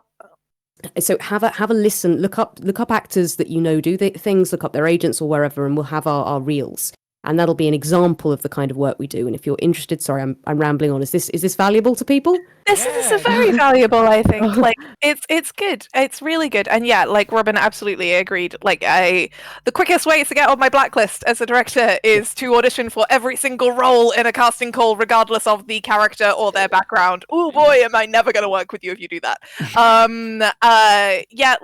Getting good at cold reading is super important for audio, especially most audio jobs you're going to be doing. You're going to have maybe seen the script a couple times, maybe. You won't have memorized an audiobook. Yeah, no, exactly. We were talking about this before the stream, but unless you're very, very, very, very, very, very, very confident in an accent or voice, and I mean so confident that you think that you could probably talk to a grandma from that specific village and she wouldn't know that you weren't from there, just go with your natural accent, and always start with your natural accent, because the reason that we ask for that is because we can hear your ability to act when the only thing you're thinking about is acting. When the thing that you are thinking about with 80% of your brain is the voice that you're doing, your acting becomes significantly worse, and it's very noticeable. So please, only roll out an accent if you think you have it. And pay attention to the phrasing on casting calls. As a casting director, a lot of the time when we ask for people of certain backgrounds, we're actually not asking you to do a specific thicker accent. So this is something Ross and Amber and I talked about a lot, which was that the casting call for Camlann was that we said that you needed to have a meaningful connection with Scotland, not specifically that you needed to have a specific kind of Scottish accent. And a lot of people felt that they had to kind of play up their accent in a very American Hollywood way in order to be cast, but that really wasn't what we were looking for. And if anything, sometimes it detracted from people's auditions because it meant that we couldn't hear how they acted, because they were too focused on doing a version of their accent that they thought we wanted. If a casting call says, we want a Scottish accent that sounds like they're from Glasgow, then yes, obviously you have to do that. But if they say we want a person who is from Glasgow, they might not specifically be looking for a broad accent. What they might instead be looking for is someone who has lived experience and is going to bring a certain level of interest or emotion to the part. So do think about those things as well. It is worth saying as well, if you're listening, please don't lose your natural accent. A lot of actors get really counselled at drama school, especially they really reduce their accent into something more neutral. And I cannot emphasize enough how much your natural accent will be useful to you if you want to do voice acting. And also, it's not that accents, the time I've had most useful for accents is doing audiobooks, because they'll ask you have to be like an entire cast of characters. Audiobooks are very Marmite. I love doing them because I can sit and talk to myself for 7 hours. Some actors want to stab themselves in the face. It's not It's not a fun thing. So they're a bit marmitey, but like it's not. And we were talking about this again earlier. Is that in maybe animation and in video games they have the accent and the character voice is more of a thing, and it becomes a little bit. It's more exaggerated. Where in audio drama you really do. It's the acting that you really want to get, and the voices can be more naturalistic. So if you're somebody who's really interested in doing loads of impressions and massive voices, then actually paring that back for something like an audio drama can be helpful.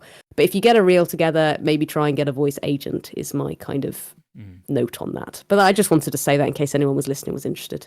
Yes, and actually a key thing just to add is again, see our earlier note, video games and animation, you are much more likely to get paid work than you are in straight audio drama, and video games and animation do want you to be able to do a whole big wide palette of silly voices. So like if that is the drama straight. That's Sorry. Damn you, I was gonna make that joke.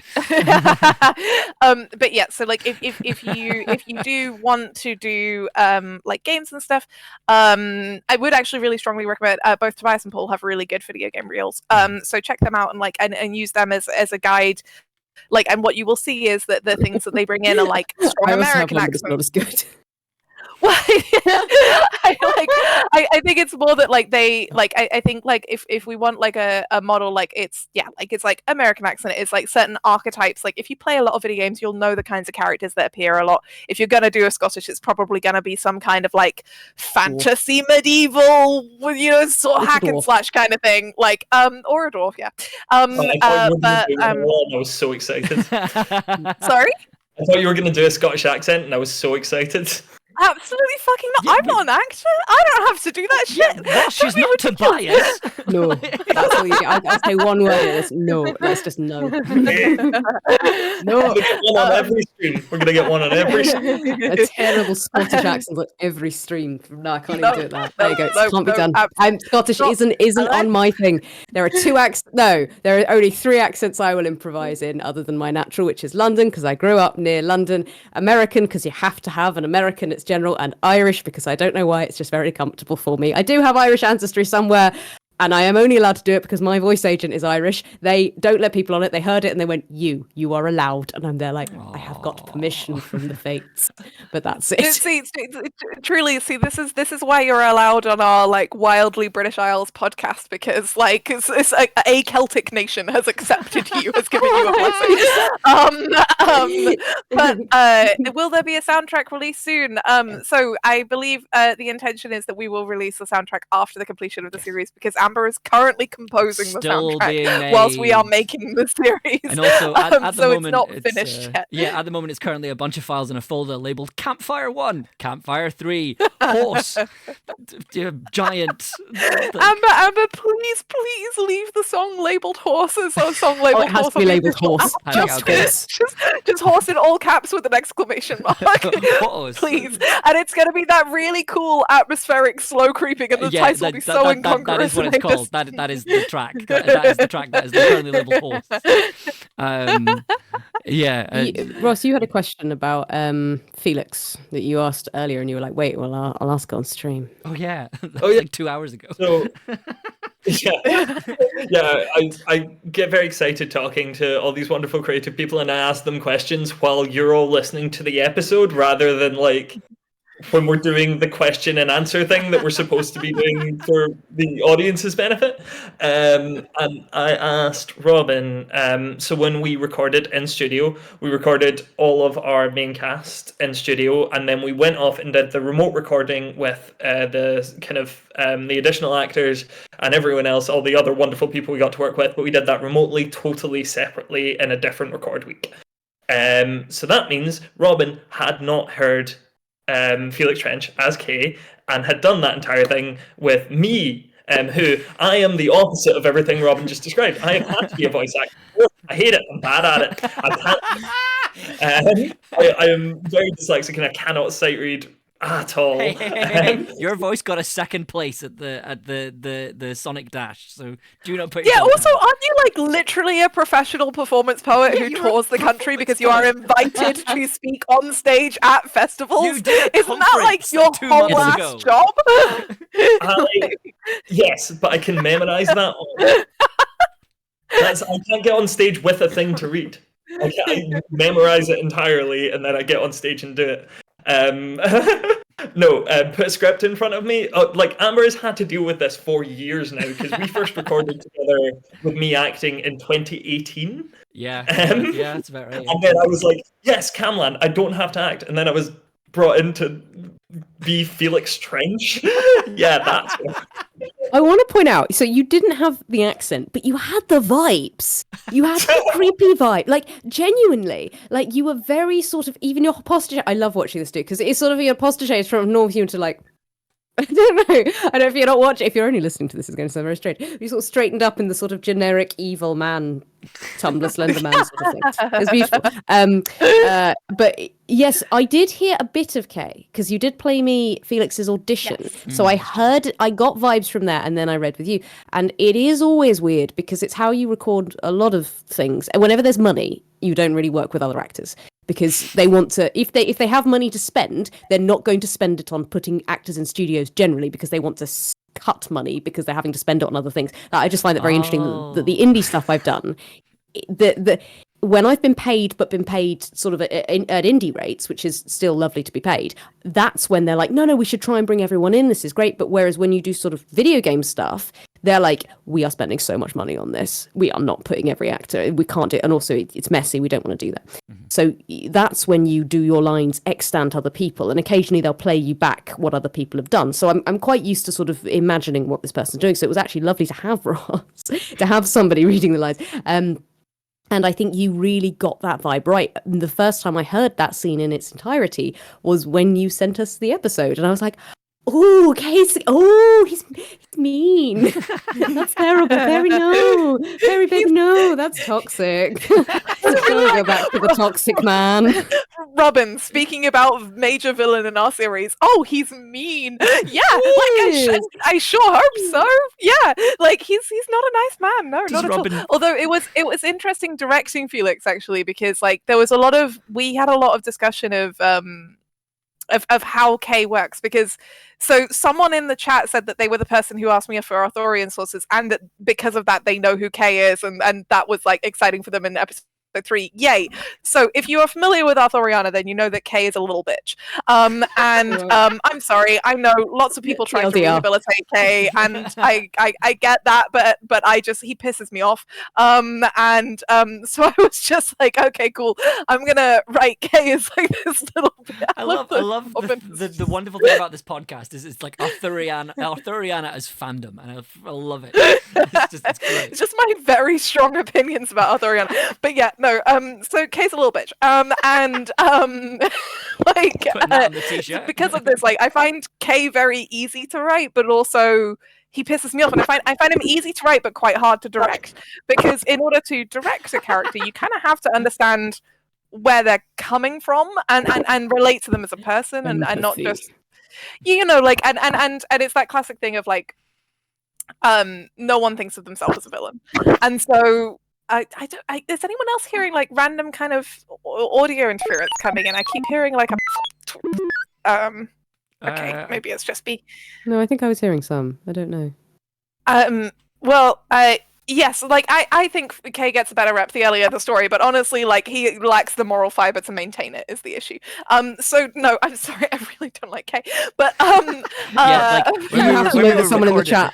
when we were recording, we had to keep telling Ella, like, Ella, stop yelling during recording, please. It's ruining the takes. Stop yelling angry things at Felix. It's not what we need. Like, Felix is acting. Evil upper middle manager is exactly what he is. Evil upper middle manager is exactly his vibe. Like, what really pisses me off about Kay is he's just so. Do you know what? Actually, sorry. Sidebar. Okay, here's an example of what I think dick that Kay is. All right, so Gwaine has a younger brother called Gareth. Now, Gwaine and Gareth are the sons of the King of Orkney. Fun fact, they're Scottish. Some people sometimes indicated as redheads, sometimes not. And Gareth, because like Gwaine by this point, it's a very famous knight. He is I apologize to all the Arthurian people who'll know that I'm getting this wrong, but I currently have a big old fucking migraine. I think he's like the cousin of Arthur. He's related to Arthur.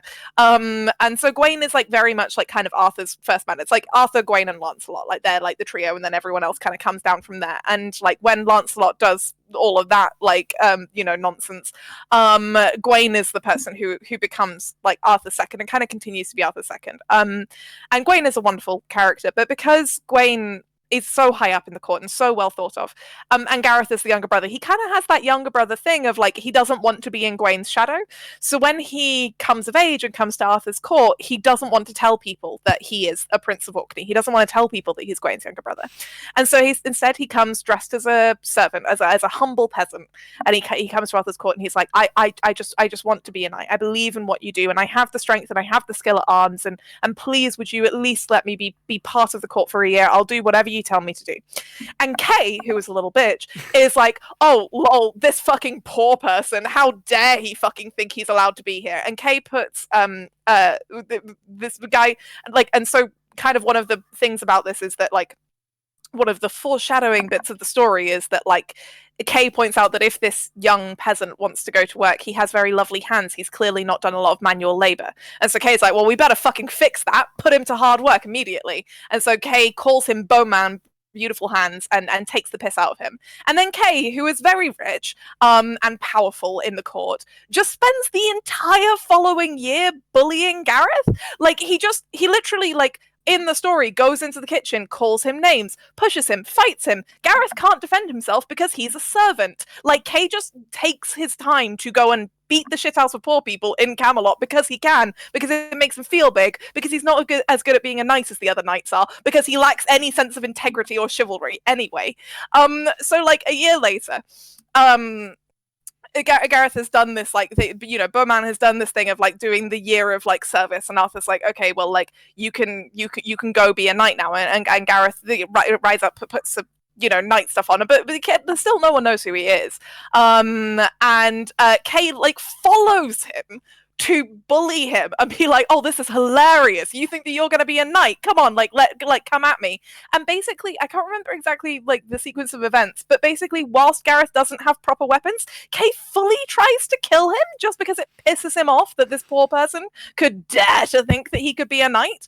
And then like eventually, like obviously Gareth wins because he's a much better knight than Kay could ever dream of being. And like Gareth goes off and proves his heroism, and everyone's like, wow, this guy's an amazing knight. And then finally when he's proven himself and he's put up with all of this bullying and he's never risen to it, he's never like lashed back out of Kay, he's taken it on the chin every single fucking time. And let us also bear in mind that Kay is from fucking London and Gareth is from Scotland, with context for this story. Gareth takes it all on the fucking chin, and then finally Gareth is like reveals who he actually is, and everyone's like, oh damn, Kay, you must feel really bad about that. And Kay's like, no, because I think he's actually an arsehole. Like, Kay, even at this point, doesn't have the fucking backbone to apologize. And so Gareth's like, okay, well, like, now I'm not holding back because I'm not a squire anymore and I don't have to let you win. Do you want to have a fight? And Kay's like, yeah, I'll definitely win. And Gareth just absolutely creams him. As he fucking should. Yeah, it's just, anyway, that's who Kay is, and I hate him. Kay being like, I'm not owned. I'm not owned. Don't tell the papers I'm owned. Like, yeah, you have a woman's hands, my lord. Sorry, I was just going through that. I do want to say. Hey, listen. So we've got about 15 minutes left, so if you have any specific questions that you'd like to ask us, now's the time to put them in the chat. I also want to shout out Luna Wanderer 17 for the 4 community gift subs. That's incredibly kind of you. Thank you so much for that. That's fantastic. And also hello Vetch Tibble, who just followed like 2 minutes ago. I don't know if you guys can hear the notification noises that come through, but when they come through on my headphones, they're real loud. So, I don't know how to turn them off. This rant was triggered by, and I should say, yes, obviously, there is a difference between Orkney and Scotland, but it's Arthuriana. But no, what the reason the Kay rant was triggered was then actually directing Felix, especially because he wasn't with Robyn, was a really interesting kind of discussion of the way that Kay feels about Perry. And for me, of all of the characters in the series, I actually find Arthur a lot easier to understand and sympathize with than Kay. And it was really nice getting to work with Felix because I think I understand Kay a lot better now and I empathize with him a lot more. And if we ever did make another season, I've got a very strong idea of kind of where Kay's at now. But yeah, it was really fun directing Felix and kind of getting more of a sense of like Kay's side of that relationship, which is not like, it is obviously written to be like abusive and cruel, and he's not, he's certainly not a healthy relationship in Perry's life. At the same time, he definitely does care about Perry. He definitely, like, in his own way, he definitely does love Perry, like, as a sibling. He really does. He really is worried that Perry is going to get hurt. He really does want Perry to come back. And for me, that's one of the really interesting things about the relationship that Perry has with the Knights. And next Monday I'll put on Tumblr Perry's playlist. I've been posting the character playlists with like explanations of their songs.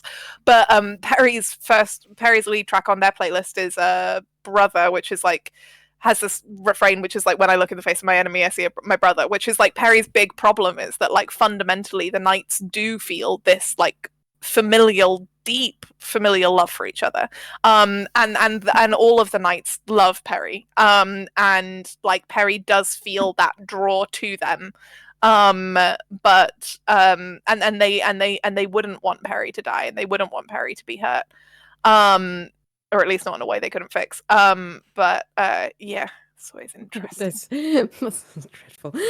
Yeah, no, it's very interesting playing.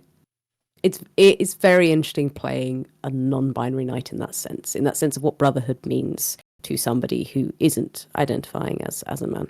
And we don't really ever talk. I don't think it's ever discussed, or I don't think we've ever mentioned anything about Perry's what Perry's got going on in any way or form. Like Perry is non-binary, and beyond that, we don't need to know anything. I think interesting reads and interesting connotations, because obviously I'm speaking as somebody who is my own flavour of non-binary, and that may be different to Perry's. But the idea of brotherhood to someone who exists sort of either extant gender or in a fluid way or in a non-binary sense is both deeply... It's what's the word? Desirable isn't quite the word. There's longing. There's a longing. Like, I'm somebody who was both a brownie, like a rainbow and a brownie and a guide and a scout. I did both of those things and never quite fit in with either. And there's this thing of wanting... I know, I was a Boy Scout once and a brownie. Tussin Brad got scared. I can actually say that line. But I was in the paper because it was so... It was really new letting AFAB people into Scouts. I was in the paper, and nobody knew. Nobody thought to ask at that point. Yes, this is clearly a cisgender child. No, but it's fine.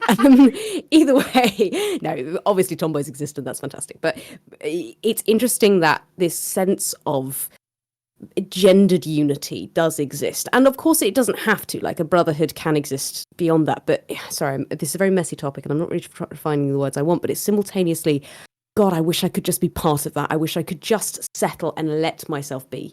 And I want you to, yes, I am your brother, and this is, there is a sense, it's cult-like. It's that love that exists and only really exists in that world. I know it sort of exists in the military sense as well, but, you know, your brothers in arms or whatever else. And for Perry, it's still, at least my reading of it, obviously, Ella, we bow to your superior character on this one. But in my reading of Perry, it's still that awkwardness of, yes, but it's not quite right, and it doesn't fit, and I am not your brother, and it's very important that I'm not, but it doesn't mean that I don't necessarily always want to be, and sometimes it doesn't mean I want to be your sister either. It's just this sense of Perry desperately knowing who they are and wanting to be accepted as they are, but also being Paradia, and that whatever the name means. You know, we talked a lot. I'm not going to spoilers because I don't know, but there is this singing and this drive, and part of that is to be a Knight of the Round Table and what that means. I hope that made sense.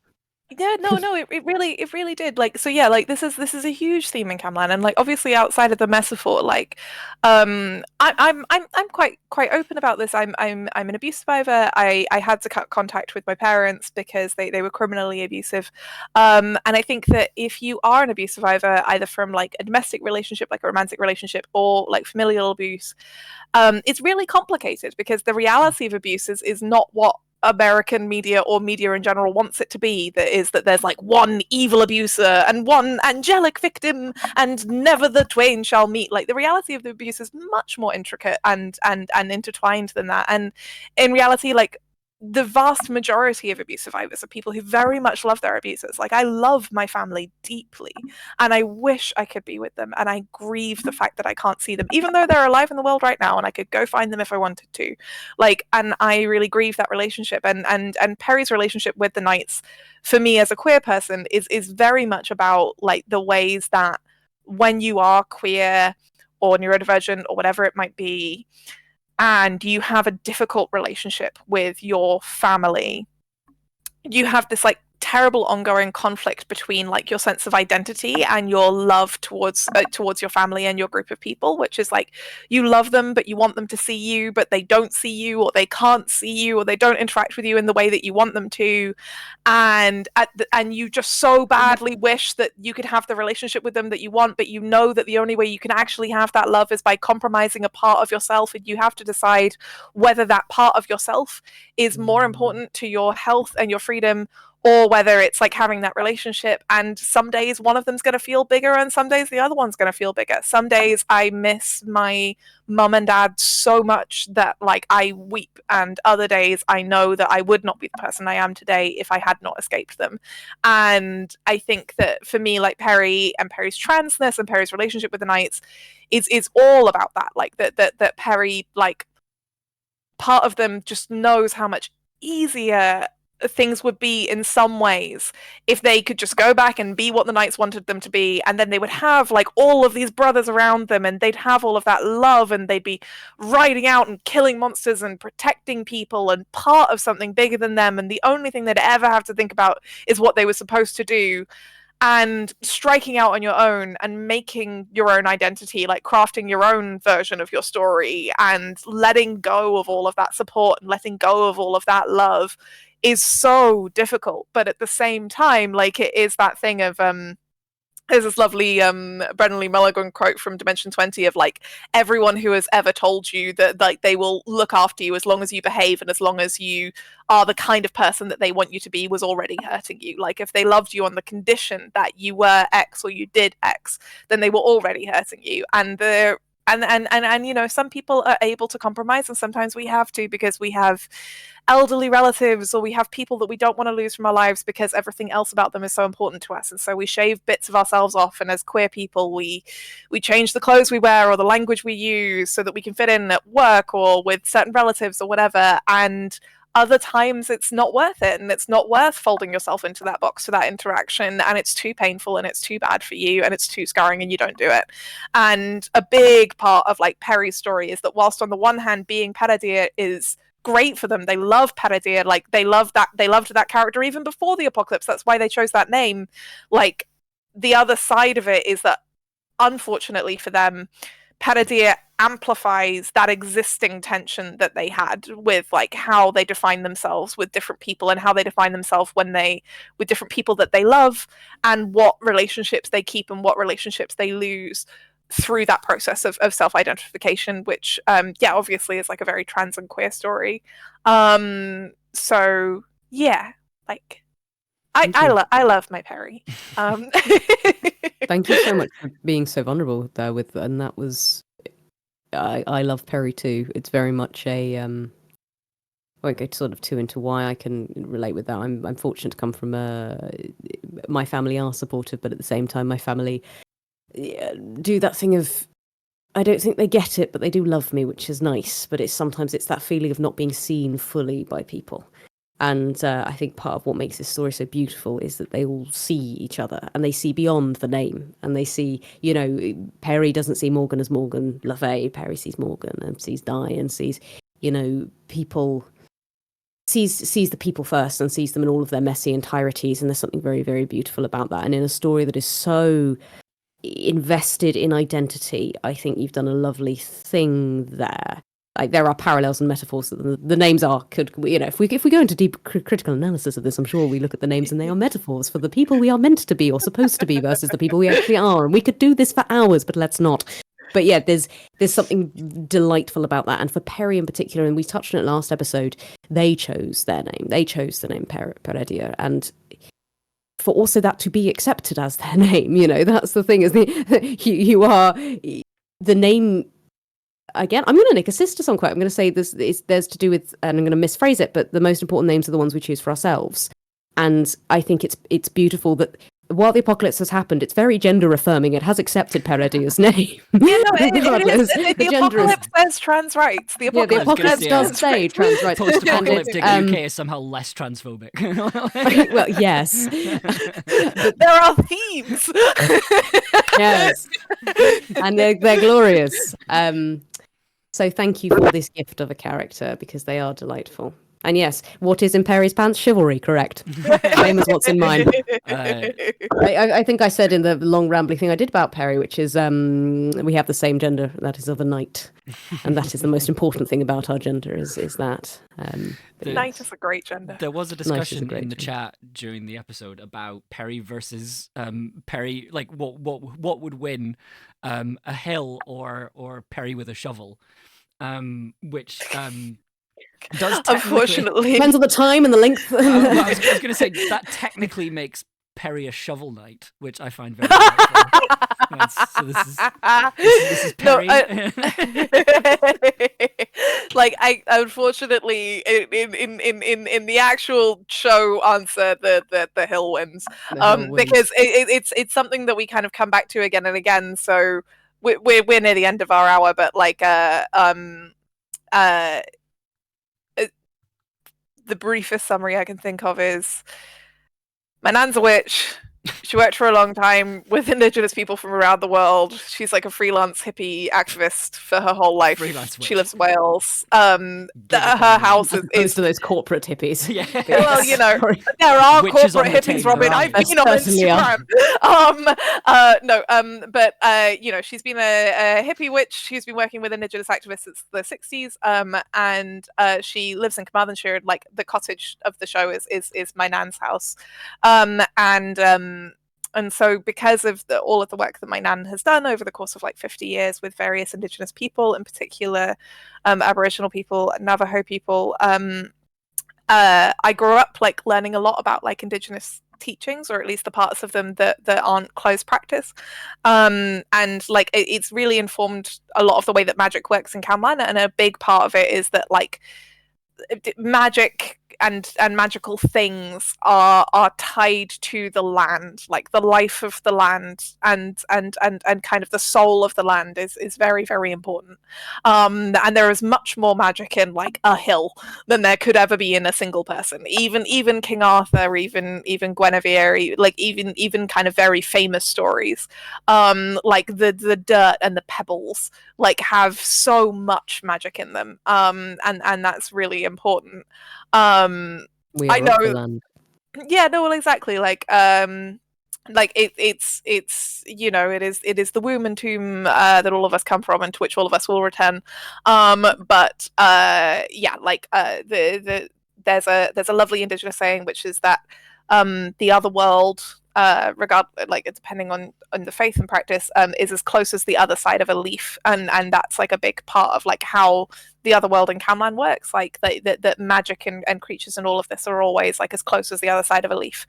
Tiffany Aching in the Chalk, absolutely, very informed by, because again, because the thing is that like Britain does have Indigenous folklore. We do have like in Indigenous folklore, whether we're talking about like Welsh and Scottish stories, or whether we're even talking about like English folk stories and peasant stories.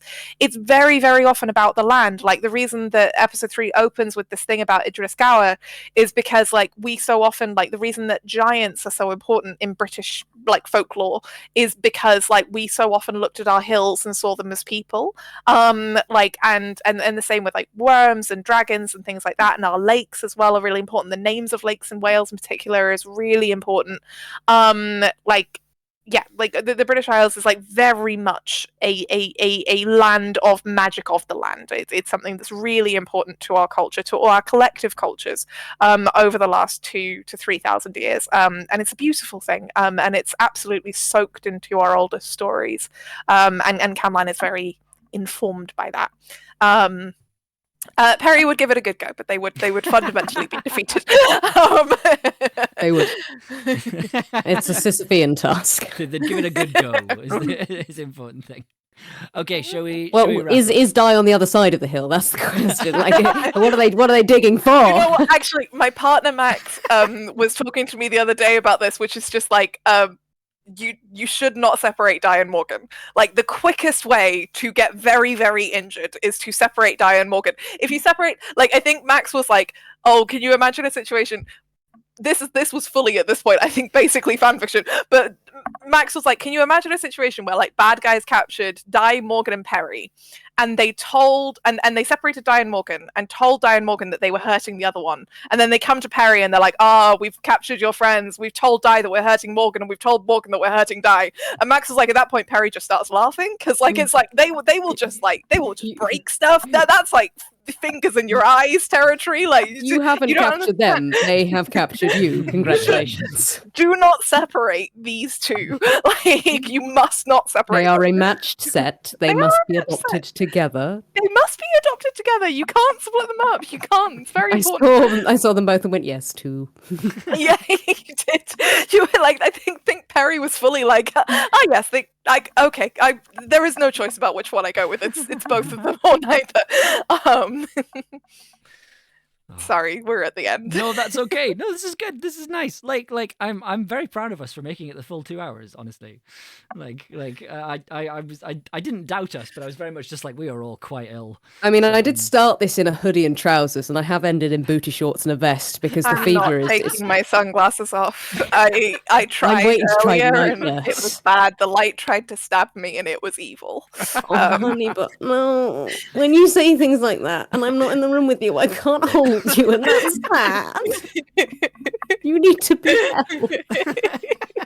You all need, as the non-ill one, you all need rest. So it has been wonderful, everyone. Wait, we need to do plugs. We need to do plugs. We need to do We plugs. need to do plugs. Ella, you got Ella, anything do the coming out at the plugs. moment? Yes, I'm releasing a Daredevil series. It's on Marvel Move, which is an app. You can get a free trial for a month. And it's not one of those dodgy apps where it's like free trial, but we'll take your card details so that if you forget to cancel, then we'll take your money. We do not take your card details. You get a free trial, it's just a free trial. And then if you want to pay for it, you can do that afterwards. But like, there's a Daredevil series coming out right now. I think it's really cool. We've also got an X-Men series coming out on that app, which is also really cool. There's a bunch of other stuff as well. I've directed all of it. I'm really proud of it, so please do check it out. Also, we say this at the end of every Camlann episode, but I'll say it again now. Camlann does have a Ko-fi and Patreon. These exist so that if you want to give us a tip, you can. Our first season was funded by like public funding, but we have absolutely no idea whether or not we will get more money. We certainly right now don't have any more. So if we were going to do stuff like make merchandise or put on live shows or even make more Camlann, the only way we can do that is with cash. So if you give us some cash, it will go directly towards the show. At first, it will go towards things like merch and live shows because those are cheaper, relatively speaking, than a full season. But still, for us to make a live show, like we'd be looking at trying to raise like £1,000 to £2,000 to pay everyone fairly. So it's quite a lot of money that we all just don't have. So yeah, if you like the show and you want to give us some cash, please do head on over to Ko-fi or Patreon. It's Camlann Pod on both. Nice. I will have links ready for the next time. Sorry, I didn't have those ready. I should have had them ready. I'm sorry. Robyn, do you have anything you would like to plug? Oh God, no! Hire me. I'm very Sorry, Ross. bored. No, what do I Robyn's do? on I your plug other my side, TikTok. Ross. That was very funny. I enjoy it. What do? I do my silly little TikToks where I talk about queer stuff. If that's interested, I review binders and other stuff like that.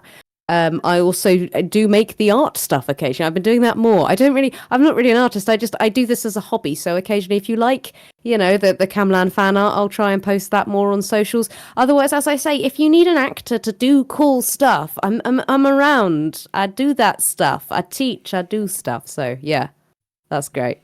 I need lemsip. What do you people do with your lives? Yeah, you can listen to me on audiobooks too. I do those. So if you Google my name for audiobook narration, you'll probably find some cool queer audiobooks. Amazing. I'm going to try. Amber, are you here? I then? am there. Well done. Oh, you got it. Oh, wow. Yeah. You guys are smashing this. I'm pointing into nothing on my screen. Oh, That's man. great. You got it. Absolutely got it. I feel like I'm Amber, do reaching you have into anything coming out today? I want to do it everyone point at Amber. Yeah, Ella, they're our Ella, favorite. the other way, Ella. Other way up. Oh no, it's me. I've been caught. Oh, no. It's you. Sorry, what are we doing again? Your blog project. What are you doing? Yes. Well, You got a You can big do thing this. happening tomorrow. Yes, I do. I have a big thing happening tomorrow. If you are in the UK, I'm going to be on the radio tomorrow. I have a piece on Shortcuts on Radio 4, which is a show I've been wanting to get on since I started listening to it in 2014. So this is it's one of those things where I'm like, this is a massive deal for me. But so it's tomorrow at 3:00 on Radio 4. It'll be available as a podcast afterwards. It's about queer time, about heterotemporality or chrononormativity, two amazing words. I'm really proud of it, and I can't wait to hear it on the radio tomorrow. And so on Wednesday, the Wednesday stream, if I have my voice back, I'm going to be talking about the piece that's going to be on.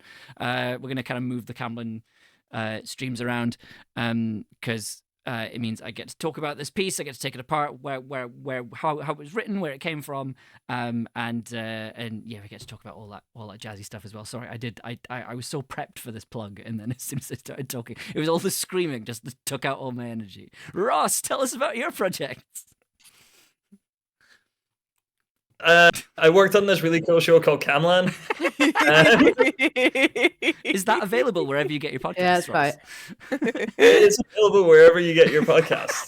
And I'm going to plug just myself in that I am free to work. I'm a producer. Hire Ross. Manager.